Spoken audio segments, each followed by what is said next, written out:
Pretoria. Is everything all right? People talk, say things. Hello? Why didn't you tell me it was out of order? I suppose you think that's funny. I'm not allowed out the front door. Who says you weren't? Them. Who? Them. It was terrible out there. I could hear breathing. We told you. Are you worried about the man? They hate us. That's the truth. They want to kill and torture every one of us. You can see it in their eyes. Come now, Frederick. Do you dream about unholy things? I really don't like what's going on here. There's something wrong, and that's a fact. Wait. What did you dream last night? This manifestation of evil.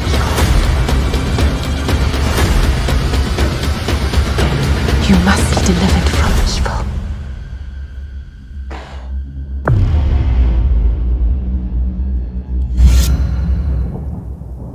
Hi, I'm Shella Farrow. Come and see White Devils at the Gardena Cinema.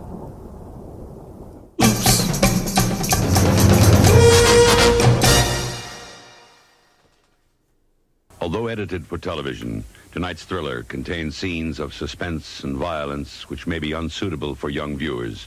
Parental discretion is advised. Robservations with Robert Meyer Burnett.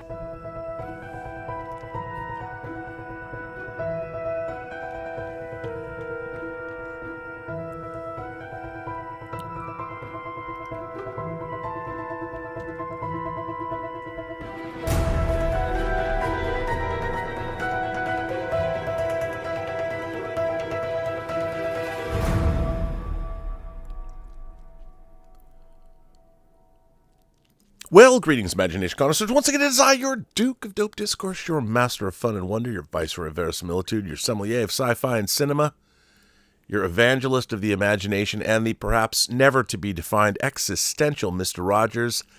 That's right, moi.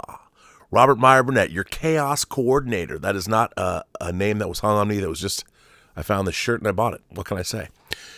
This is, of course, Robservations, episode number 1069, dude.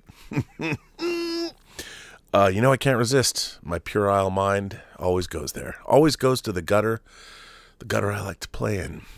But anyway, so I was thinking about something before I get into tonight's subject, which kind of ties into something that I want to start by saying, because there's something. I find myself increasingly annoyed, not just by the state of the world, but by the state of certain areas of fandom. And one of my things that I love is physical media. And that there are boutique labels that are putting out all kinds of great genre offerings, whether you want to get giallo, whether you want to get horror, whether you want to get science fiction, whether you want to get great world cinema from Criterion. You can look around and there's all kinds of great stuff that's happening in the physical media space. One of my favorite companies is Arrow. Arrow is very much a high-end, more well-known genre film. I mean, they do all kinds of movies, but they've been around for a long, long time. But they're in their most, I would say, upscale iteration right now. And a typical Arrow release comes, first of all, they didn't used to do this, but they have what's called an O-ring. And O-ring is industry parlance this is like an O-ring. And it fits over what Arrow has been doing last couple of years is these very nice matte finish boxes. So this is brand new, In the Mouth of Madness, written, by the way, by Warner Brothers co-president Mike DeLuca and directed, of course, by John Carpenter.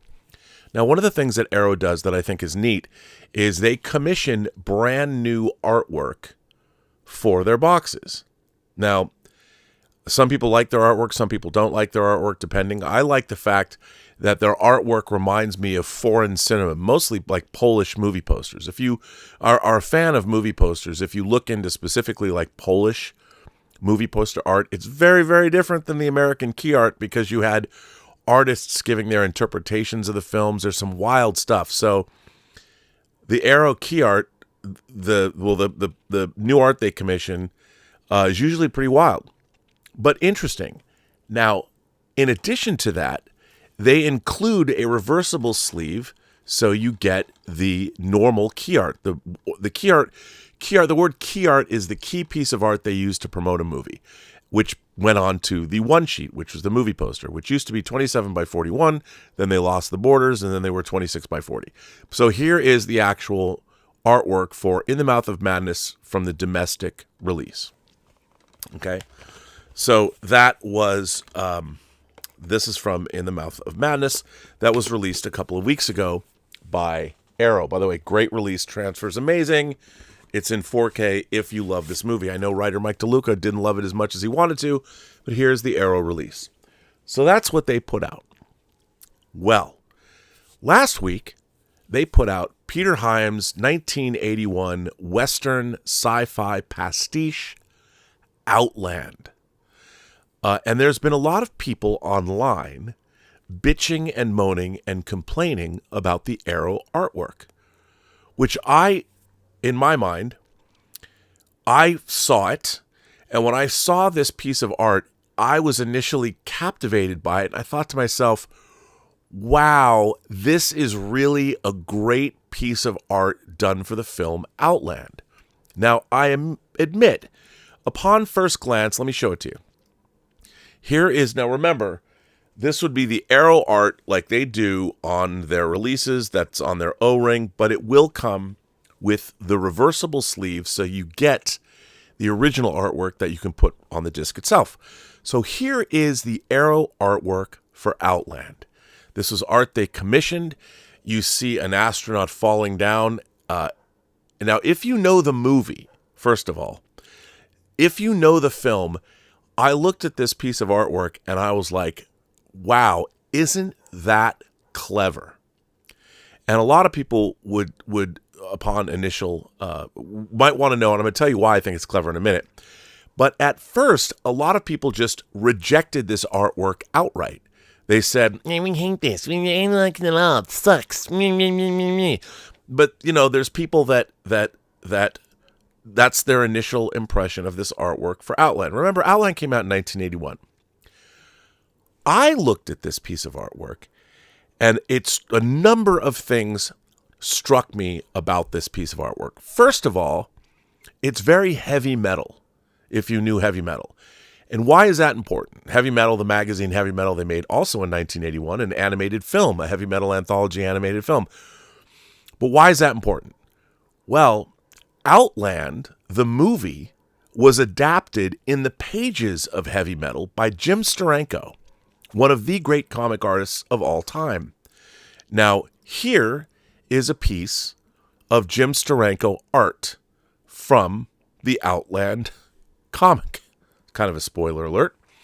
But you see, guys, and look at the distance. I mean, so this is Jim Steranko art from Heavy Metal in 1981 of the Outland adaptation. Then we have this cover, right? Now, we also have the logo. So Outland takes place on Jupiter's moon, Io, and it takes place at a mining facility that is run by the Con Amalgamate Company. The same company, if you're a Peter Hyams fan, that made the faulty spacesuits in Capricorn 1. So there's a Hyams verse, which means maybe 2001 an Alien could be part of that. I don't know. But 2010, I don't know if Con Amalgamate appears in 2010. But the way Soldier is a Blade Runner, you know, it's all intertwined, even though filmmakers didn't make films in those universes. Anyway, I'm going off on a tangent. But here's the logo in the movie for Con-Am 27. So there you go. Now, if you look at this piece of artwork, notice the concentric circles, and you notice the Con-Am logo. Now, what's also interesting is this was the British quad for Outland with Sean Connery in his astronaut helmet. Again, astronaut iconography and Steranko artwork, Con-Am 27. And if you look at this art and you actually know what happens in the film, an astronaut's head explodes from explosive decompression in his spacesuit, which is also a part of this image. So whoever painted this, and forgive me, I don't have the disc yet, so I couldn't see who painted the artwork, and I could have done a cursory Google search, but I didn't. So here's the Outland artwork. And if you look at it, the artist obviously was taking inspiration from the heavy metal Steranko comic, was taking inspiration from Con-Am 27, and also other artwork that appeared in the film, or appeared to promote the film, and also something that happens in the movie itself, all in one image. Now, I looked at this image, and I knew all of these things, because I had the heavy metal adaptation. Obviously, I even have a shirt that has the Con-Am logo on it. And I knew what this artist was going for. It immediately struck me. I immediately was tickled by the artwork Arrow went with. Now, this is the original American key art for the movie. I had this one sheet. On Jupiter's moon, he's the only law. Now, this disc, along with the In the Mouth of Madness, comes with a reversible sleeve. So on the disc box itself, you can have this artwork. So you can see it here. So you can use both pieces of art if you want. It looks like there's even a third piece of art that comes with the disc as well. And then, of course, the Con-Am logo is on the actual disc. But ultimately, you get this. This is what the box looks like. And people are bitching and moaning and complaining. Now, people can bitch and moan and complain. They're going to bitch and moan and complain. And they can bitch and moan and complain about things that they don't like. But to me, and you don't have to like this piece of artwork, but for me, as somebody who knows the film Outland, I mean, I went and saw it when it opened. I think it was my birthday movie in 81. Who had the Outland heavy metal comic, who knows the Amalgamate logo, Con-Am 27 logo, have it on a t-shirt, who knows all of those things, I can look at this with delight. And I can think to myself, wow, that's really, the person who painted this really did their homework. They really knew what's up. And they really brought something special to a fan of the movie. That Arrow didn't have to commission new artwork, but they did. They found an artist who wanted to do a piece and did a piece that really represents the movie. I mean, look, Outland is a remake of High Noon. It's not necessarily the greatest movie in the world.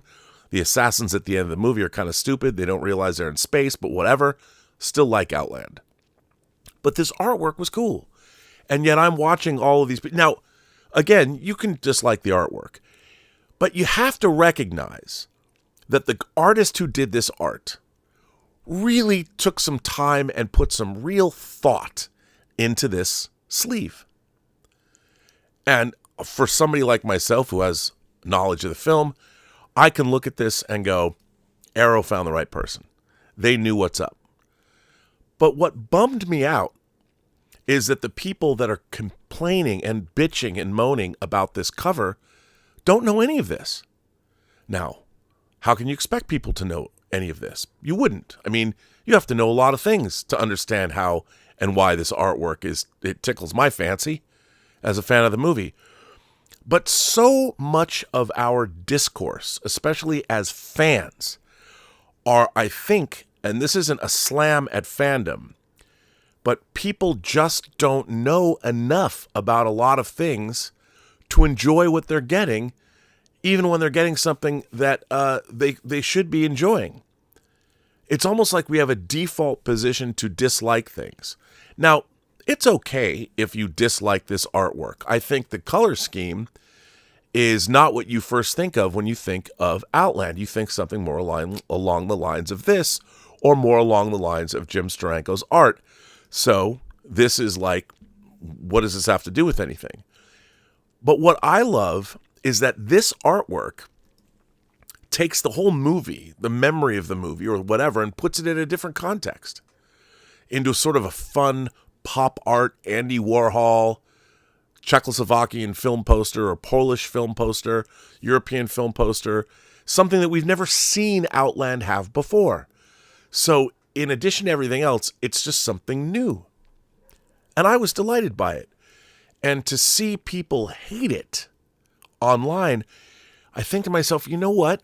It's a bummer that those people who are complaining about the artwork clearly don't know anything about the lineage of the artwork. And I feel that that's kind of where we're at as fans now. And it's definitely a function of the fact that a lot of these IPs or films are old. They're from different, you can't expect somebody like, if you weren't alive 44 years ago when Outland came out, even if you were alive, if you weren't at least 12 or 13 or 14 years old like I was, clocking all this stuff, as a fan, you're collecting this, it's from a different era, there's no way you can be expected to know anything about why this artwork is cool. I mean, if you're 30 and you just got into collecting 4Ks or in your early 20s, I'm not slamming you for disliking the art, because you can. This artwork is not for everybody. The garish colors, I love them, but they're not for everybody. However, before popping off, this is all I ask. Before popping off and saying, this sucks, I hate this, it's terrible, why is it like this? A cursory, whenever you dislike something, I've made it kind of a point. Whenever if I see imagery that I don't like, or I always do a cursory Google search, for the most part. Just look into it a little bit. Like, if Arrow, a video company that I have great respect for, has decided to put out artwork like this, my question shouldn't be, oh, this sucks. My question should be, I wonder why Arrow went with that. And what is it about this that I don't get? Because there's clearly something I don't get. Now, I'll be honest. To bring back In the Mouth of Madness, I don't love this artwork that's on the cover of this disc. I don't think it's that dynamic. But looking at it, I get it. You've got the church. You've got the Lovecraftian tentacles. I get what it means. And again, it's artwork that it goes beyond the film. This is not movie key art. This is like celebrating what the film is about. It's context more than just here's the key art or here's a picture of the stars. This is doing something different that is added. Like, this artwork did not exist before Arrow had it made. So Arrow themselves are taking their movie and they're going, you know what? Our product is important enough to us to have brand new artwork commissioned, because we know it's the third movie in the John Carpenter's Apocalypse trilogy after The Thing and Prince of Darkness. We're happy to be releasing it. It came from New Line Cinema. It's part of our deal with Warner Brothers. And what we're doing by commissioning this artwork is showing that this is special. Now, in the great grand scheme of things, does this matter at all to anybody? Maybe to the six of us, or maybe to the people watching this channel. But what I like is I like living in a world where a company like Arrow goes that little extra mile. Because that says to me, in addition to having to make sure the transfers they're doing are great, and they do a great job, just like Second Sight, this is a great boutique label. It's been around for a long time that has a lot of great people working for it. But they go and they do something. This didn't exist until they made it. And a movie studio today, they don't give a fuck. They would never... Look, I love Warner Brothers, and I love George Feltenstein, and I love what they're doing with their physical media, especially at Warner Archive. But they're not going to have newly painted artwork commissioned for their releases. That's why they license them out to Arrow. This is a New Line film, and Outland is a Warner Brothers movie. So, there you go. I appreciate it. I just wish that we as fans would take a moment, just a moment, and stop and think if there's something that we like, and some company like Arrow has taken the time to do something they didn't have to do, that they deserve, and we deserve to give it to ourselves to understand why. A little appreciation. A little, hey, Arrow, you know what? I don't dig necessarily this artwork, but I dig that you guys made it. Because, of course, they could have just gone with the key art, and that would have been fine. And we have that on the inside disc. And by the way, I had this poster, this one sheet, hanging in my bedroom. I love this. I love this image because it's actually painted artwork of Sean Connery. And I just love the simplicity of it. And it was badass because that was Sean Connery being badass in something that wasn't a James Bond movie. Anyway, there you go. Why did I want to talk about this? Well, one, it was on my mind because I'm like, honestly, it made me pissed off. I was like, fuck those guys. They don't know shit. They know nothing about what they're looking at. Anyway, I also want to take this time to remind you that our film, White Devils, you can go to the website, White Devils, the movie, right now, And for the low price of $9.99 for another week, you can see our film White Devils. It's a special internet only. People that watch this channel help support independent cinema. It will have a theatrical birth in early 2026, but we have a chance to show it to you guys. You know, it's the channel. You supported my audio drama. I would hope you would support my film, White Devils, our film. Gabe Bologna, who directed Tango Shalom, a.k.a. Forbidden Tango, directed this one as well. Massimo Zeri shot it. Damon Shalit, who stars in the movie, wrote it, adapted Reza DeVitt's screenplay. So please, if you're interested in a generational trauma, familial horror movie that was made for a micro budget, please check out our work, White Devils. I mean, hey, how many, I mean, I'm not Chris Stuckman. I don't have Neon releasing my film yet. But still, how many YouTubers do you have or know that make audio dramas, that make movies? I mean, come on. I don't just yammer on. And look, as I've told people before, I couldn't criticize other people's artwork or films if I didn't make my own that I also have up there for you to criticize. So part of the reason I feel I can mouth off on the internet is because I have work that you can look at and come back to me and say, you know, this sucked. Or this is great, depending. It's up to you. Anyway, White Devils, please go to the whitedevelsthemovie.com. It'll take you to the link, the website, and all of that. Anyway, what do I want to talk about today? I'll tell you what I want to talk about today. I want to talk about IP and successful IPs and what I believe is a very successful entry into the Predator IP. Predator Badlands. Dan Trachtenberg's third Predator film. And dare we say, Dan Trachtenberg is completely, after Shane Black, God bless him's The Predator, I thought maybe we'd never see another Predator on big screens again. And we haven't until now. We saw Prey on TV screens, and we saw Killer of Killers, Predator Killer of Killers, the animated film, also on Hulu. And now we have Predator Badlands. We have Dan Trachtenberg making the transition to the big screen in what I would say is grand fashion. Now, I've seen a lot, man. I was told when I gave my out of the theater review, I was told that I was giving an anal plug of a review, which I don't know what's so wrong with that, because a good application of an anal plug along with a nice rim job is never bad for anybody. But that's what I was told. Also, really, you can see it. You can see it on X right now.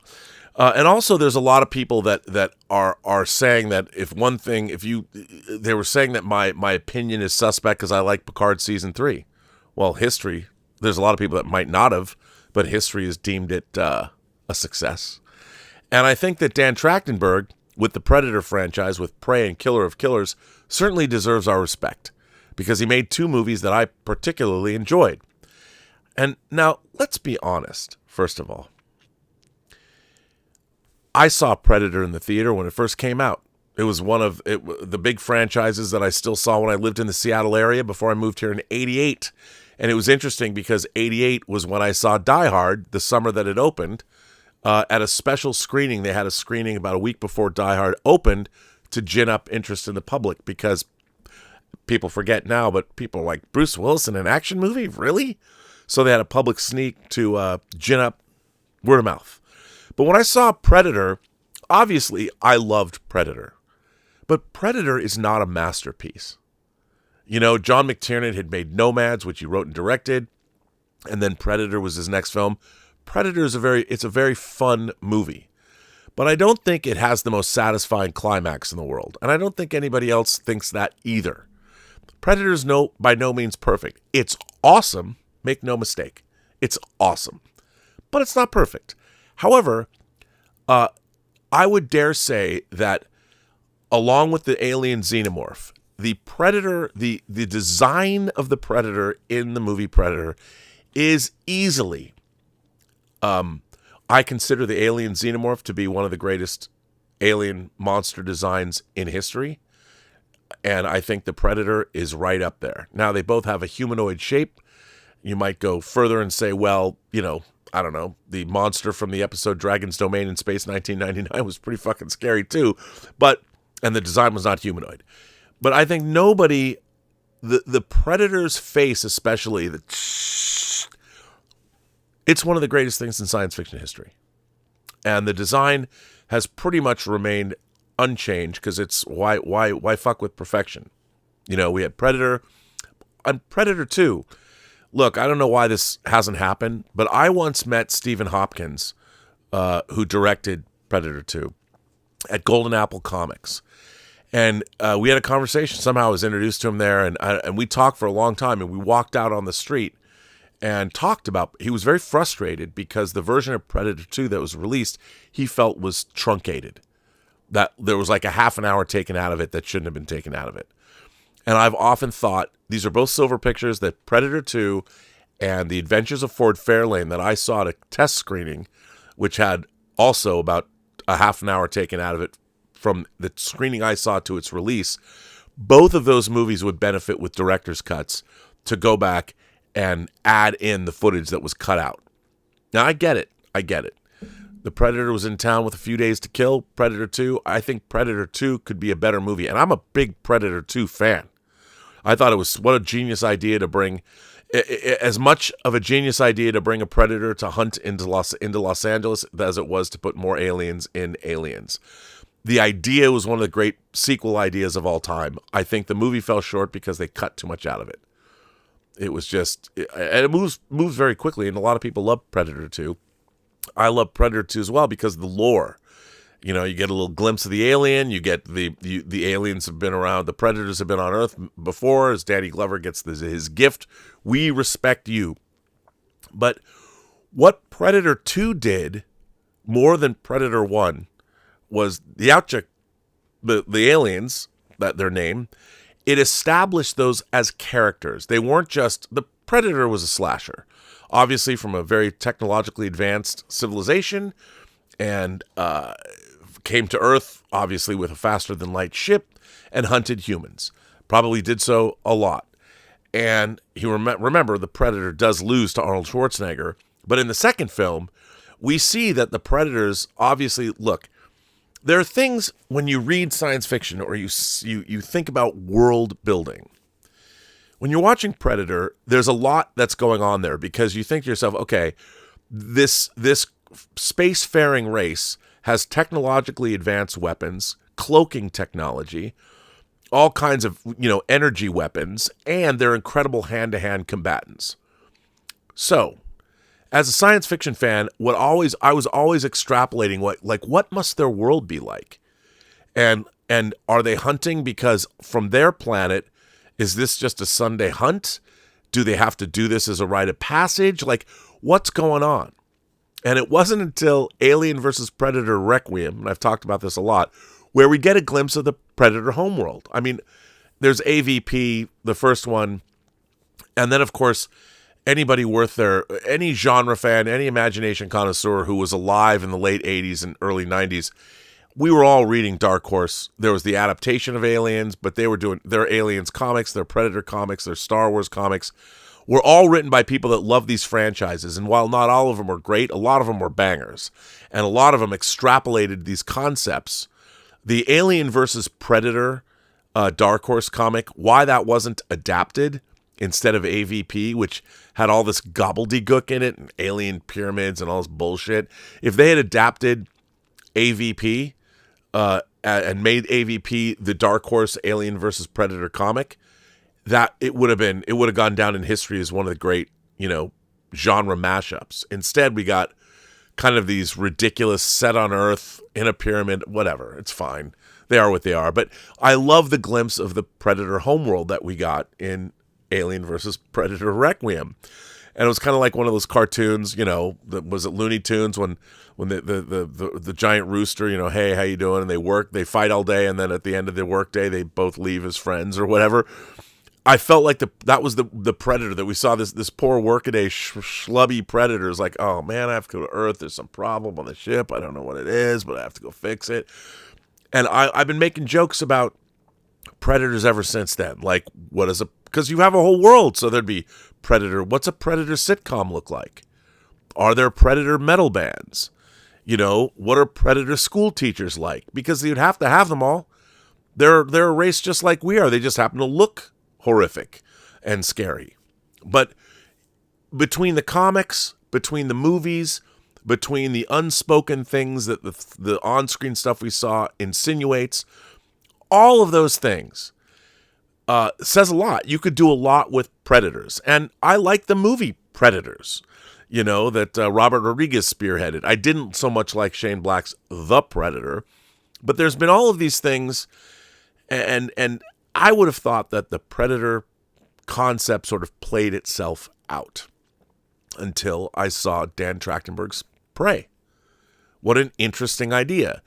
And what's implicit in that movie is that Amber Midthunder's character is kind of like, in a way, she's proving herself. It's all that idea of being a warrior and having to prove your mettle against an opponent is something that goes back to antiquity in terms of storytelling, which I love, and I love what Trachtenberg did with Prey. And then what he did was he took suggestions, or whether he wanted to do this or he took people's suggestions. We saw different time periods. We got to see Vikings. We got to see samurai. We got to see World War II. What did the Predator? I mean, I never thought I'd see World War II planes in an aerial battle against a Yautja ship, man. That was dope. I loved all that shit. So, when we first started seeing images from Predator Badlands, I'm like, all right. Now, Predator Badlands is coming from 20th Century Studios. Obviously, it's a 20th Century IP. And the president of 20th Century Studios is a man that I admire greatly, who I know a little bit. I wouldn't say like we bro down as buds, but we chat mostly about Star Trek. And as people know, I did get him to go to Terry Metalis' house to watch Star Trek Picard. And to be fair, Terry Metalis didn't know who Steve Asbell was when I asked if he could come, which was kind of funny. But so Steve, I hung the moniker on him, the Quiet King of Franchises, because at Fox, Steve has brought back Hellraiser as a Hulu movie. Obviously, Predator is Prey. He gave us Kingdom of the Planet of the Apes, Alien Romulus. Hell, there's even a Hand That Rocks the Cradle remake that I think you can see. It's streaming now. So I called him the Quiet King of Franchises. Now, what's interesting about what he's done is, I wouldn't say he's not trying to reinvent the wheel, but I think that the Hellraiser Hulu movie is probably the best Hellraiser since Hellraiser 1 and 2. Pretty good. And Prey was really good. Would have liked A Killer of Killers was really good. And I really like Kingdom of the Planet of the Apes. Very, very respectable. And importantly, he's making these movies. Kingdom of the Planet of the Apes was made for $30 million less than War for the Planet of the Apes. Alien Romulus, less than $100 million. So he's doing the responsible thing. He's making these movies for a price. He's not spending $200 million. I love Blade Runner 2049. But there's no way anybody should have greenlit that movie for $175 million. It didn't make any money. Blade Runner was never a hit. Steve is working with franchises that have made money. Now, Steve said something really interesting. Here's a quote from Steve Asbell. My basic approach to finding and supporting filmmakers whose work we admire. This is Steve discussing how to go about creating new entries into great IP. My basic approach is finding and supporting filmmakers whose work we admire and who bring something fresh to the franchise. Logan really spoiled me. Steve worked at Fox for 30 years. He started as an intern and worked his way up. He was a production executive there. Now, as ever, audiences want to be surprised and delighted even with franchises they already love. And collaborators, and this is important, who strive for excellence. And that's what Steve said. By the way, this picture is of Steve on the red carpet for a Badlands premiere. So there you go. Now, I think that's the way to approach it. And the thing about Steve Asbell, I mean, the guy reads Star Trek novels, okay? He's very familiar with all of these extended, so he knows what's up. But he also knows that he has to appeal, he has to make movies that people are going to go see. movies for these franchises. They can't be too up those franchises' asses to the point where non-fans, you have to understand, if you're going to bring back a franchise or make a franchise entry, you have to make the franchise entry appealing to the most amount of people possible. You know, you can't, like, if you're going to bring back Predator, what was really interesting is people talk about the fact that Killer of Killers, even though it's animated, is hideously violent. It's amazing. I mean, it's kind of built in to the Predator. The Predator is a killer that uses all kinds of bladed weapons. His blood is going to flow. The red groovy is going to flow, as they said in Clockwork Orange. So you want, and look, if I have a Predator in a movie, I want to see a Predator tear some shit up. I want to see people die. I want to see, you know, the Predator predating, whatever. I want to see it happening. I want it to, you know.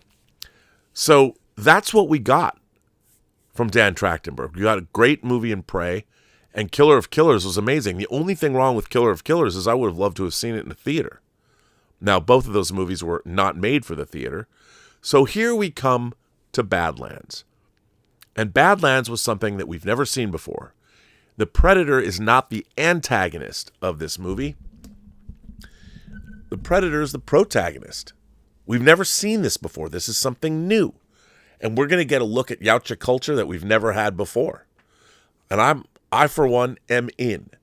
And from the beginning, Dan Trachtenberg wanted to make a sci-fi action adventure that harked back to the kind of movies that we saw in the 80s.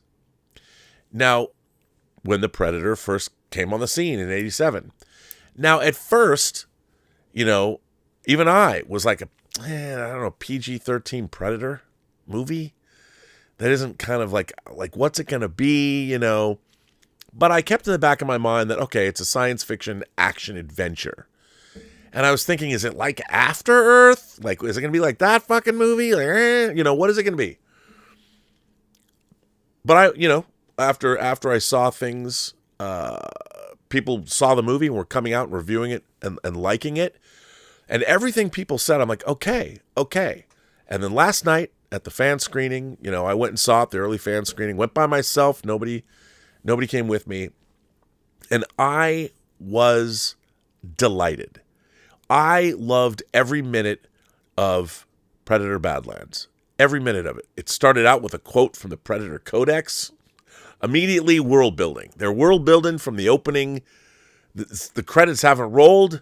We've just seen something, and we've learned something new about Yautja culture, about the Predator culture. I'm like, okay, I'm in. And then we get to see young Deck, our young Predator, squaring off against his brother. Now, I'm not going to spoil what happens in the movie. This is just the very opening scene, and it goes from there. And before you see the opening titles, I want to say 10 or 15 minutes go by. And by the time the opening, like, boom, which even that opening credit block, or the opening, it said Predator Badlands with the copyright note, it was like, it was telling you right away, okay, this is a throwback. We're going to take you back. And I laughed out loud. I was like, I loved it. I mean, if you look at the shot that you're looking at is this planet that they go to a planet.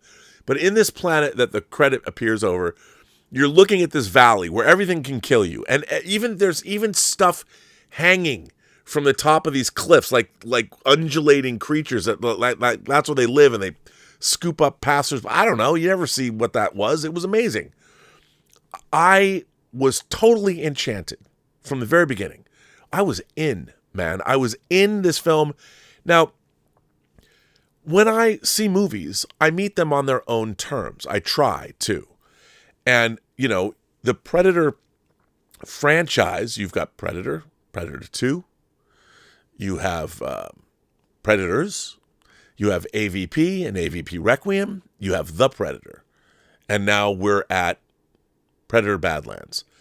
So I'm watching this movie. Now, I don't need to see a predator come down to Earth and hunt human beings. We've seen that in both Predator 1 and Predator 2. It was really cool, and people were like, wouldn't it be cool if they fought samurai? And we saw that too. And in Predator Badlands, we know that somebody was on Earth, or somebody fought a dinosaur-type creature, because we saw a skull, on the wall. We know that predators have come across xenomorphs, which is the connection with Weyland Yutani. And I'm not going to tell you why. We know that there's a character, a Weyland-Yutani synth. I'm not going to get into why or what or how. But as I watched this movie unfold, it gave me exactly what I wanted. And I didn't know how much I wanted this, but it gave me a sci-fi action adventure that looked like it came off of van paintings of the 70s. I said earlier, it was like opening up Barlow's Guide to Extraterrestrials, the Wayne Barlow book, as painted by Frank Frazetta. That's kind of what I thought about it. And for those of you who don't know, look up the Molly Hatchet Frank Frazetta cover. The Molly Hatchet's a band. Look up Molly Hatchet Death Dealer, and you'll see Frazetta's art. And then look up Wayne Barlow's Guide to Extraterrestrials. Wayne Barlow was an artist.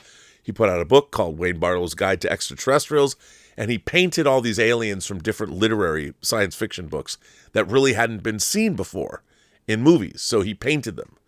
Well, that was when I started seeing this, how this planet was unfolding that the Yautja goes to, that Deck goes to prove his mettle. That's what I thought. I thought this is Wayne Barlow's Guide to Extraterrestrials repainted by Frank Frazetta.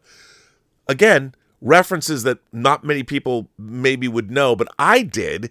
And so I was delighted. Everything I saw, so much imagination was in one frame. Like, it was kind of like, I want to ask, because I know they made this movie in New Zealand. I want to ask, did Trachtenberg, and he was talking about, Trachtenberg was talking about in a great interview that's in Hollywood Reporter about Cameron, and Cameron giving him advice. And I'm like, did you talk to the people who created all the things on Pandora and said, I want to have Pandora, but what if everything could kill you? I mean, Pandora is kind of like that, but because it was like that. And all the stuff, it was so interesting. I was just delighted by all the thought that was put into this landscape. And I'm watching this going, God damn. And I was having the best time. And I'm watching everything. There was never a moment where I went, wah, wah, wah. And I'm watching this classic. I mean, this goes all the way back to Greek myths. The story of a lone warrior that has to prove his mettle, and along the way picks up sort of unlikely allies and must triumph. This is classical storytelling.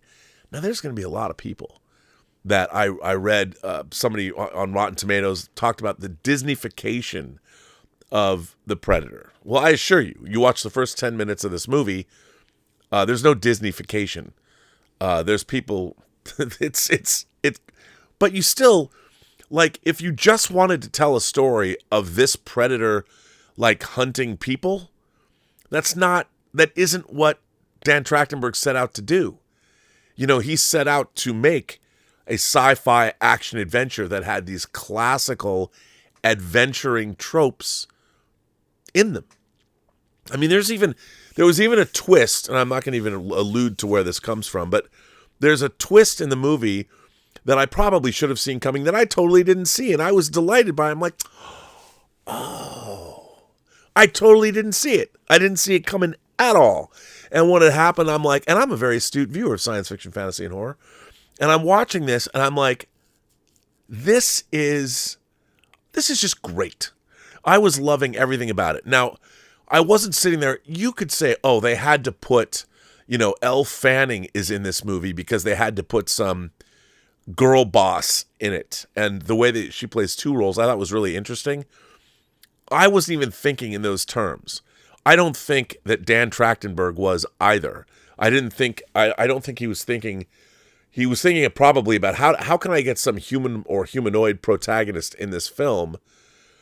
I mean, I think if he had his druthers, he would have made a movie that only had the Yautja in it, had no one else. And he was just on this alien planet, and they would have created this whole... But you can't... That's too hard to do. Even in Killer of Killers, he does a really great job of setting up the human protagonists and the Predator. Really beautifully done. And he explored this. Remember, I'm coming off of Prey and Killer of Killers. A lot of people, I just talked to somebody online on a show earlier that hadn't seen Killer of Killers. And I'm like, and they felt that, they said that this Predator movie did not have enough big dick energy. And I totally get what he's saying. Totally get it. And when people are talking about the Disneyfication, there's creatures in the movie, there's Elle Fanning playing 2 roles, there's all this stuff. I can see that leveled at this movie. I totally understand where that's coming from. But my answer to that is, who cares?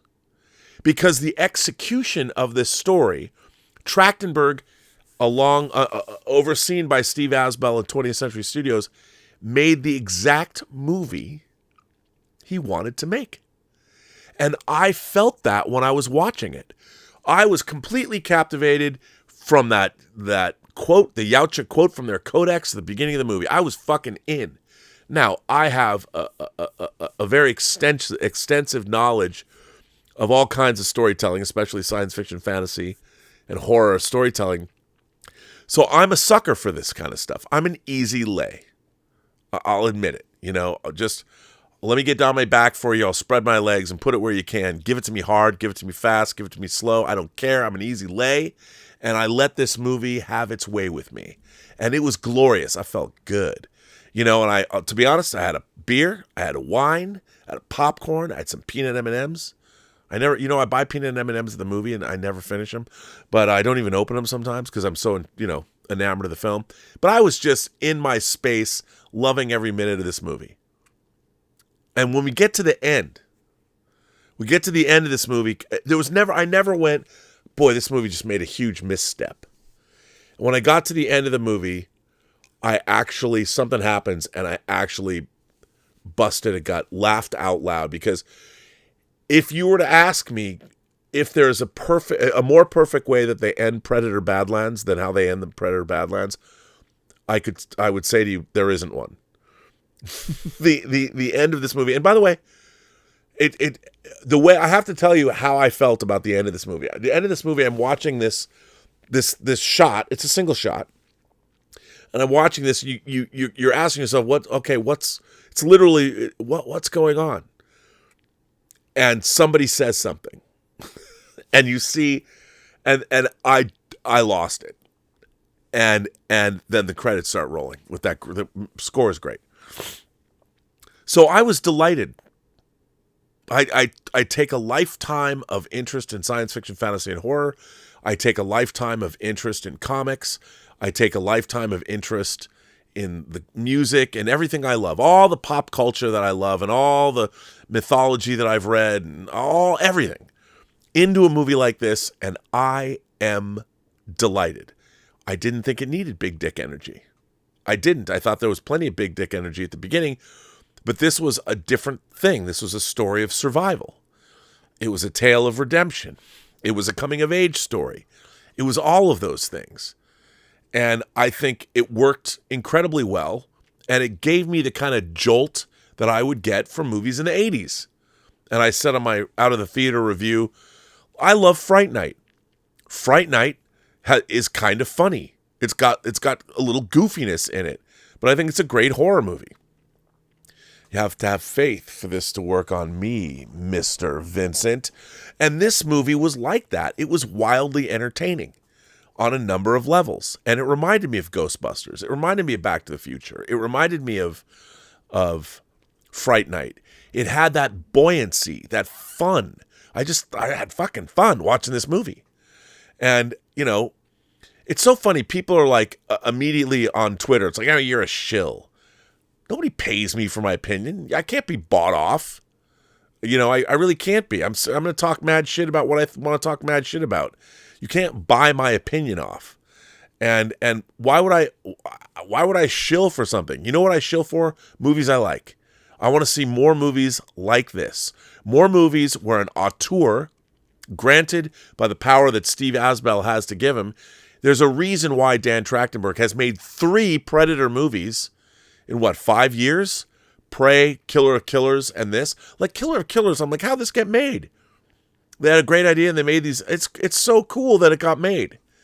Now, I can sit there and go, look, I don't understand when the movie Predator became so sacrosanct amongst people, but it's look, Predator isn't even a Die Hard. It's good. It's a great Schwarzenegger movie, and I love the introduction of the Predator. It's got a great score. I Ain't Got Time to Bleed. It's got an incredible cast. Jesse the Body Ventura. Hey, Shane Black's even in it. I mean, Carl Weathers. It's great. It's great. Predator's great. But it's a glorified B movie with an A budget. It is. And, I mean, you got to take it for what it is. It's not, I mean, to me, Alien and Aliens are highbrow. The Predator's down below that. If Alien and Aliens are A-list, you know, and it's funny because Alien looks like an A-list movie, but it could just as well, you could have made that same movie for half the budget, you know, down in Venice at Roger Corman's, or around there. Roger Corman's. And they did. Didn't they make like Creature down there? Forbidden World, Galaxy of Terror? James Cameron was working down there when Alien came out. You know, you could do all this stuff. And Battle Beyond the Stars. Where's that remake? Sador of the Malmori? I'm only in this for Sador. I want his head. Oh, well, you're welcome to it. Why don't they remake that? That's another great banger of a James Horner score. But, you know, although he did rip off Star Trek the Motion Picture, let's face it. He used that device. The V'ger phone, the V'ger device. But now I'm losing my train of thought. But I love this movie. And I want more.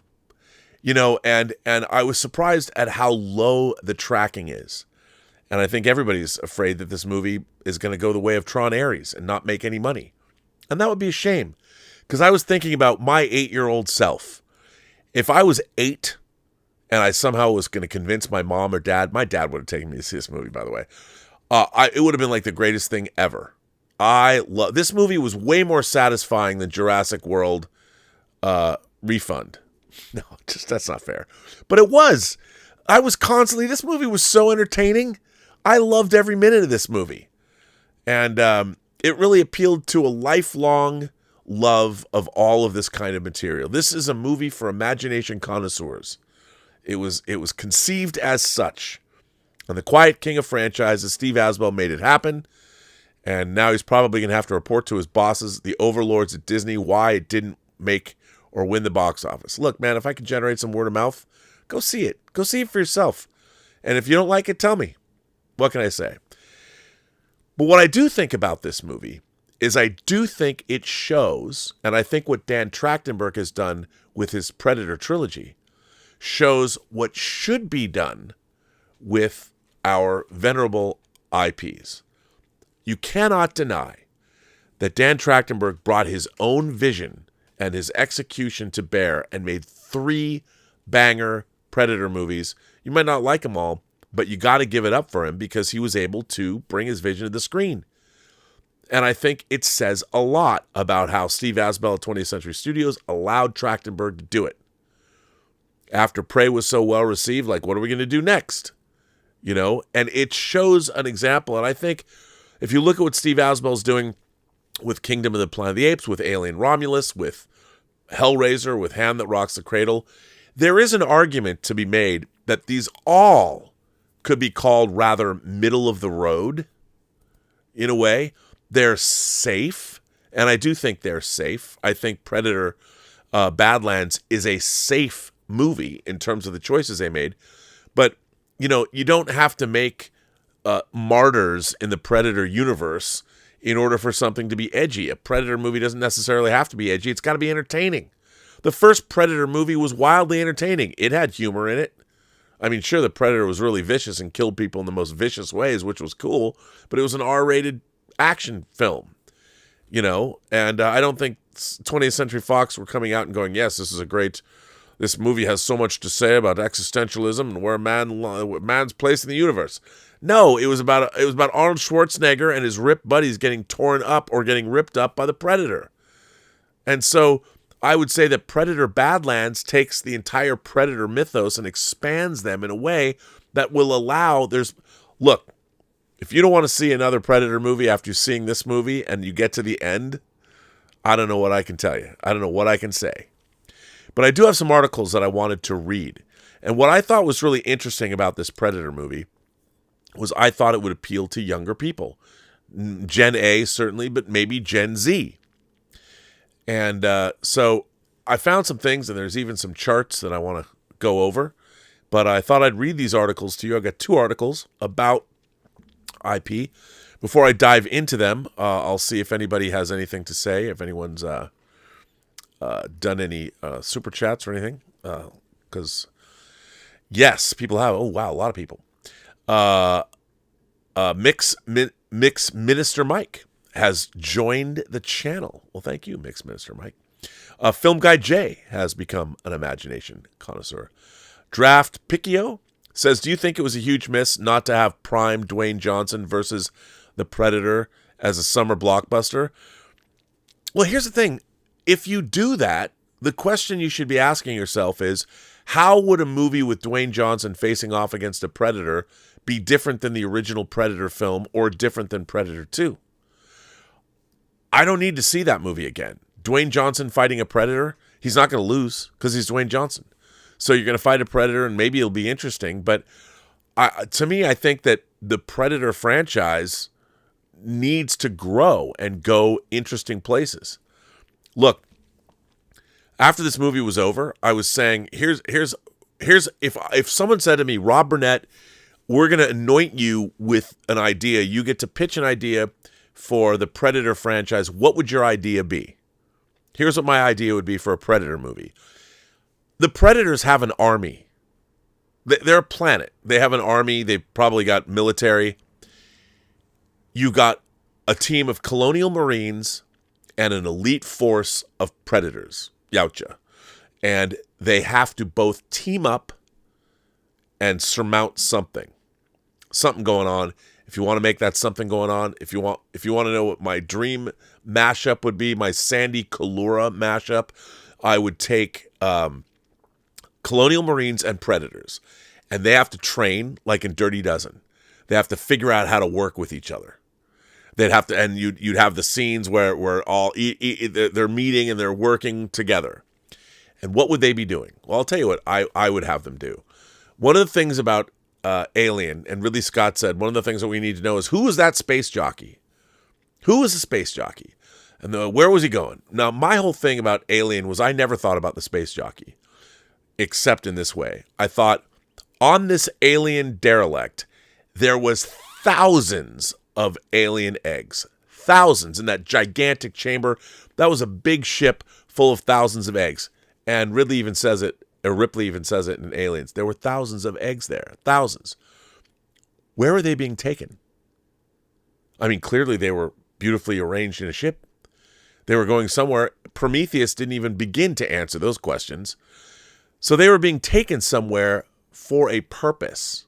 And somehow things went awry. The ship crashed on the planet on LV-426. But where were they going?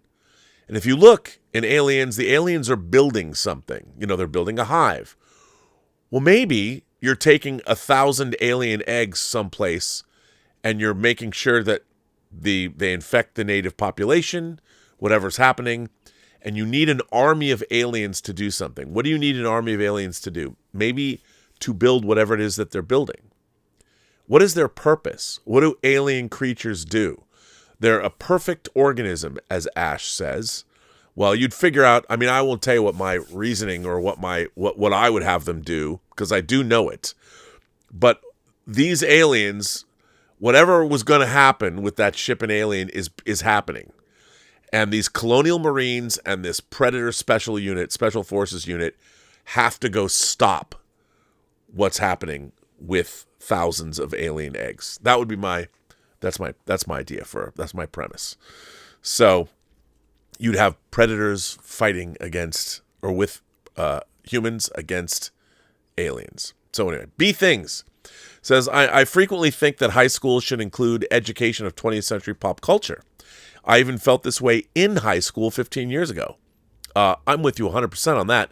It shocks me how little kids today know of our pop culture when we were really drenched in it, because pop culture is part of culture. I mean, rock and roll music, you know, this has been like the first time in 35 years that there hasn't been rap music in like the top 50 hits. It's some statistic like that. And I'm like, how has that happened? That's crazy. But like rap music was a huge cultural force. Music Rock and roll, the Summer of Love, 1967. Pop culture is a huge part of it. It shapes the psyche, or it used to, because everybody used to see the same things and listen to the same music, and now it's all bifurcated. Not bifurcated. That's only two ways. It's destroyed. I don't know what the right word is. I'm not using the right word, but Castle Grace Skull says, "Would you draw me like one of your Italian women?" Oh yes. Yes, I would. Why not? Charles Logan says, "My favorite Star Trek series is Deep Space Nine." Thoughts on series, Rob? I love Deep Space Nine. It's hard, though, to get people into Deep Space Nine because of how it changes, because they didn't quite know what they wanted to do. Season 1's kind of all over the place. Season 2 begins with that great 3-parter, and they deal with a lot of the angry Bajoran politics that's happening. Season 3 is transitional. You get the Defiant, and you start going after the Dominion. Season 3 ramps up, but seasons 4, 5, 6, and 7, not just some of the best Star Trek ever, but some of the best science fiction ever televised on television. Yeah, I'm a huge Deep Space Nine fan. But the thing about Deep Space Nine is, even in the first season, like, I think the pilot, Encounter at the pilot for Deep Space... Why am I drawing a blank in the name of the pilot for Deep Space Nine? I'm thinking Encounter at Farpoint. That's Next Generation. But The Emissary is the pilot for Deep Space Nine. And I think it's the strongest of all modern Star Trek pilots, of all Star Trek pilots, actually. I think it's really interesting. They do a lot of interesting things. The way they tie the show into Wolf 359, and that Sisko was there, and his scene with Picard. I think it's really, really strong. And in the first season, you have a couple of episodes that are essential, like the episode you see with Odo on before they renamed the station. You go back and you look at that stuff. Dax was really interesting, and Duet in the Hands of the Prophets. There's I'd say 5 episodes in season 1 that are essential. The rest, and then there's half of season 2 that's kind of essential, and then most of season 3, and then you get into seasons 4, 5, 6, and 7. But it's great. I love Deep Space Nine, and I love the actors. B Thing says, hot take, the Enterprise E is prettier than the D. That's not a hot take. The Enterprise E is wicked cool. Nobody liked the Enterprise D. I'll tell you right away. Or I'll tell you right now. Nobody liked the Enterprise D. Not when it was first. It's grown on you. I thought the Enterprise D, when I first saw it, was the AMC Pacer of starships. Now, I love the Enterprise. I love the refit Enterprise. It's my favorite fictional starship ever. But you look at the starship design with ILM making the Miranda class, the Saratoga, the Reliant. What a great starship, even though it has no sensor dish. The Reliant, great starship. The Grissom, great starship. The Excelsior was supposed to be ugly, and people fell in love with it, but even the Excelsior is cool. It looks great as the Enterprise B. Starship design has gone completely to hell. Modern, I don't know what the fuck the producers of modern Star Trek are doing, but if there's one aesthetic that's been completely ruined in the world of science fiction, it is starships. Star Trek starships, I mean, what was the abomination in J.J. Abrams' Star Trek 09? And the refit version of that ship? Horrific. And then the Discovery, you should have gone with the original Ralph McQuarrie, Ken Adam version, but no. That's what Brian Fuller was going to do until they fucked everything up. The micellular network becomes spice in Dune. Terrible. Don't get me started. Is that Mordrake? Is it Mordrake? Has been a member for 55 months. Thanks. Thank you for doing that. We're going to have a member call this week, I hope. Steve Catino says, long live movies. Jurassic Joey says, it's good to see you this happy about a film. Yeah, October was a rough month for me. So I'm happy to be happy about a movie too. DUI Champ says, hey buddy, how can you cheer the new chick version of Hellraiser? The story was all right, but that's not Pinhead. Well, okay, I thought it's not about, to me, it's not about that. There was a chick Cenobite in the first Hellraiser that was awesome. So you can't sit there and go, just because a chick becomes Pinhead, I mean, it's a different time, different place. But there was already a precedent for having, I mean, you can't, it's like saying, well, Doug Bradley has to come back. The Cenobites are not necessarily eternal. I like the idea of that. It added to the lore. Joshua Gonzalez has been a member for 5 months, asks, are you getting the new Star Trek Lego set? Come on, man. I got the Playmobil Enterprise right there. I've wanted a Lego Star Trek set forever. You know, there's a lot of people. I think the Enterprise D, to be honest, it's too small. I think the problem with the dimensions of it is because you're dealing with circles, which is, and rounded edges, which is what Lego's never been known for. It's problematic in the size that it's in. If it was this big, if it was bigger, they would have had better engineering and it would have looked better. I think as a first Lego set, they have to see how it sells. And I'm dubious that it will sell. They didn't do very well with the Playmobil Enterprise, but it's badass. I don't know why people didn't buy it, but, it's expensive. But yeah, I'm going to get that Enterprise. I'll get the Enterprise D Lego because why not? I've always wanted Lego starships, so I will, in fact, buy it. Because, you kind of have to have it. Let's see who else is here. 1001 Johnny. Hang on, let me just make sure. Okay. Mix Minister Mike has become a new member. Darth Plato says, hey, Rob, did you get my letter about House of Dynamite? We need to talk about this on the next member call. I did get your letter about House of Dynamite, and I'll probably read it tomorrow. Colt says, hail to the king, baby Rob. By the way, I worked on Army of Darkness. Just saying. I don't know if you'll take this as a compliment, but every year you're looking more and more like the mask that Michael Myers wore in the original Halloween. By the way, when I can't get mad at that because that mask is William Shatner. By the way, when you were filming Free Enterprise, did you tell Shatner that you loved seeing him in the first 2 Halloween movies? No, I did not tell him that. But that's funny. Appreciate that. 1001 Johnny says, goodness, Rob, I've been so sick I almost missed the show, but nonetheless, I hope you feel better. You know what? Okay, these Ultraman episodes, you had got Alvaro, who's been on the show, to watch Ultraman Blazer.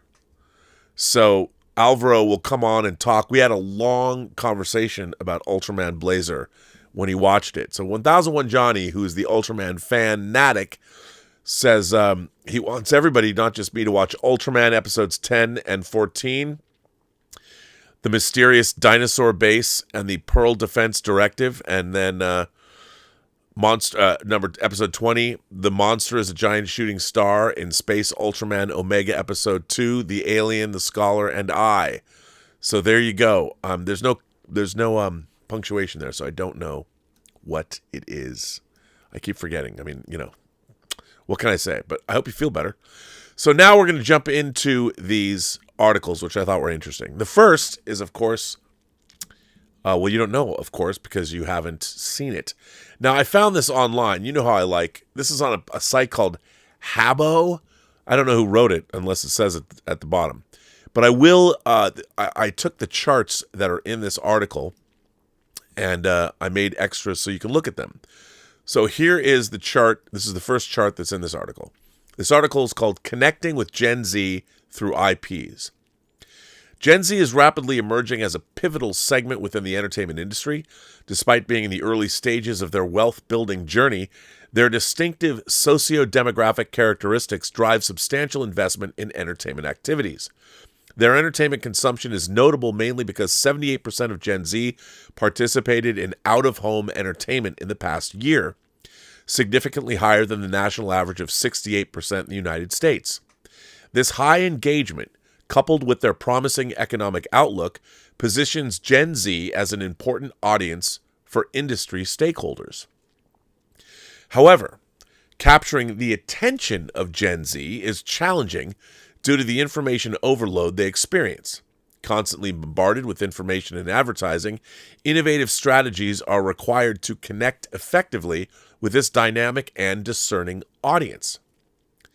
Intellectual properties are a strong leverage in the entertainment industry, providing a foundation for creating emotional bonds with consumers. Examining the current landscape of the entertainment market in the U.S., there is a notable rise in IP-based experiences. IPs are a significant revenue driver, exemplified by the success of major film franchises.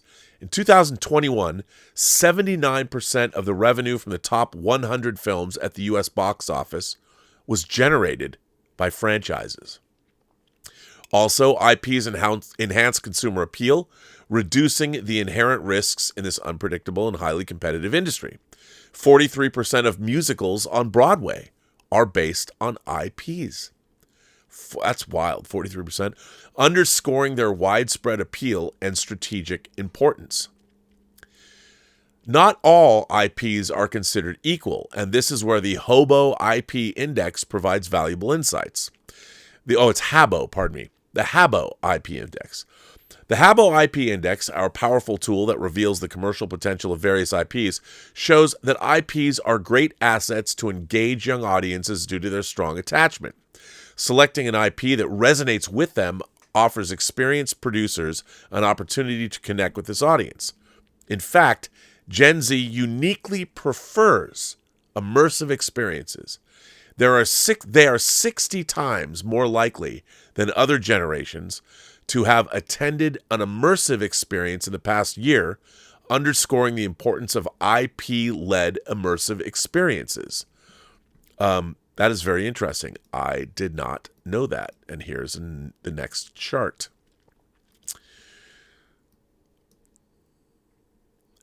By understanding the specific factors that make certain IPs more appealing to Gen Z, producers can tailor their creative concepts and operational strategies to meet the high standards of this audience.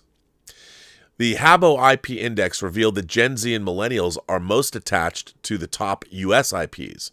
On average, 16% of Gen Z identify as fans of these IPs, compared to 2% for the silent generation and 3% for baby boomers. Despite being created before they were born, these IPs resonate strongly with them, often due to nostalgia and emotional connections. Now look at this. Here's another look at this. These are the franchises. Now, this is an article that was done a couple years ago, obviously, and that's changed, but this is the way they were when this was written.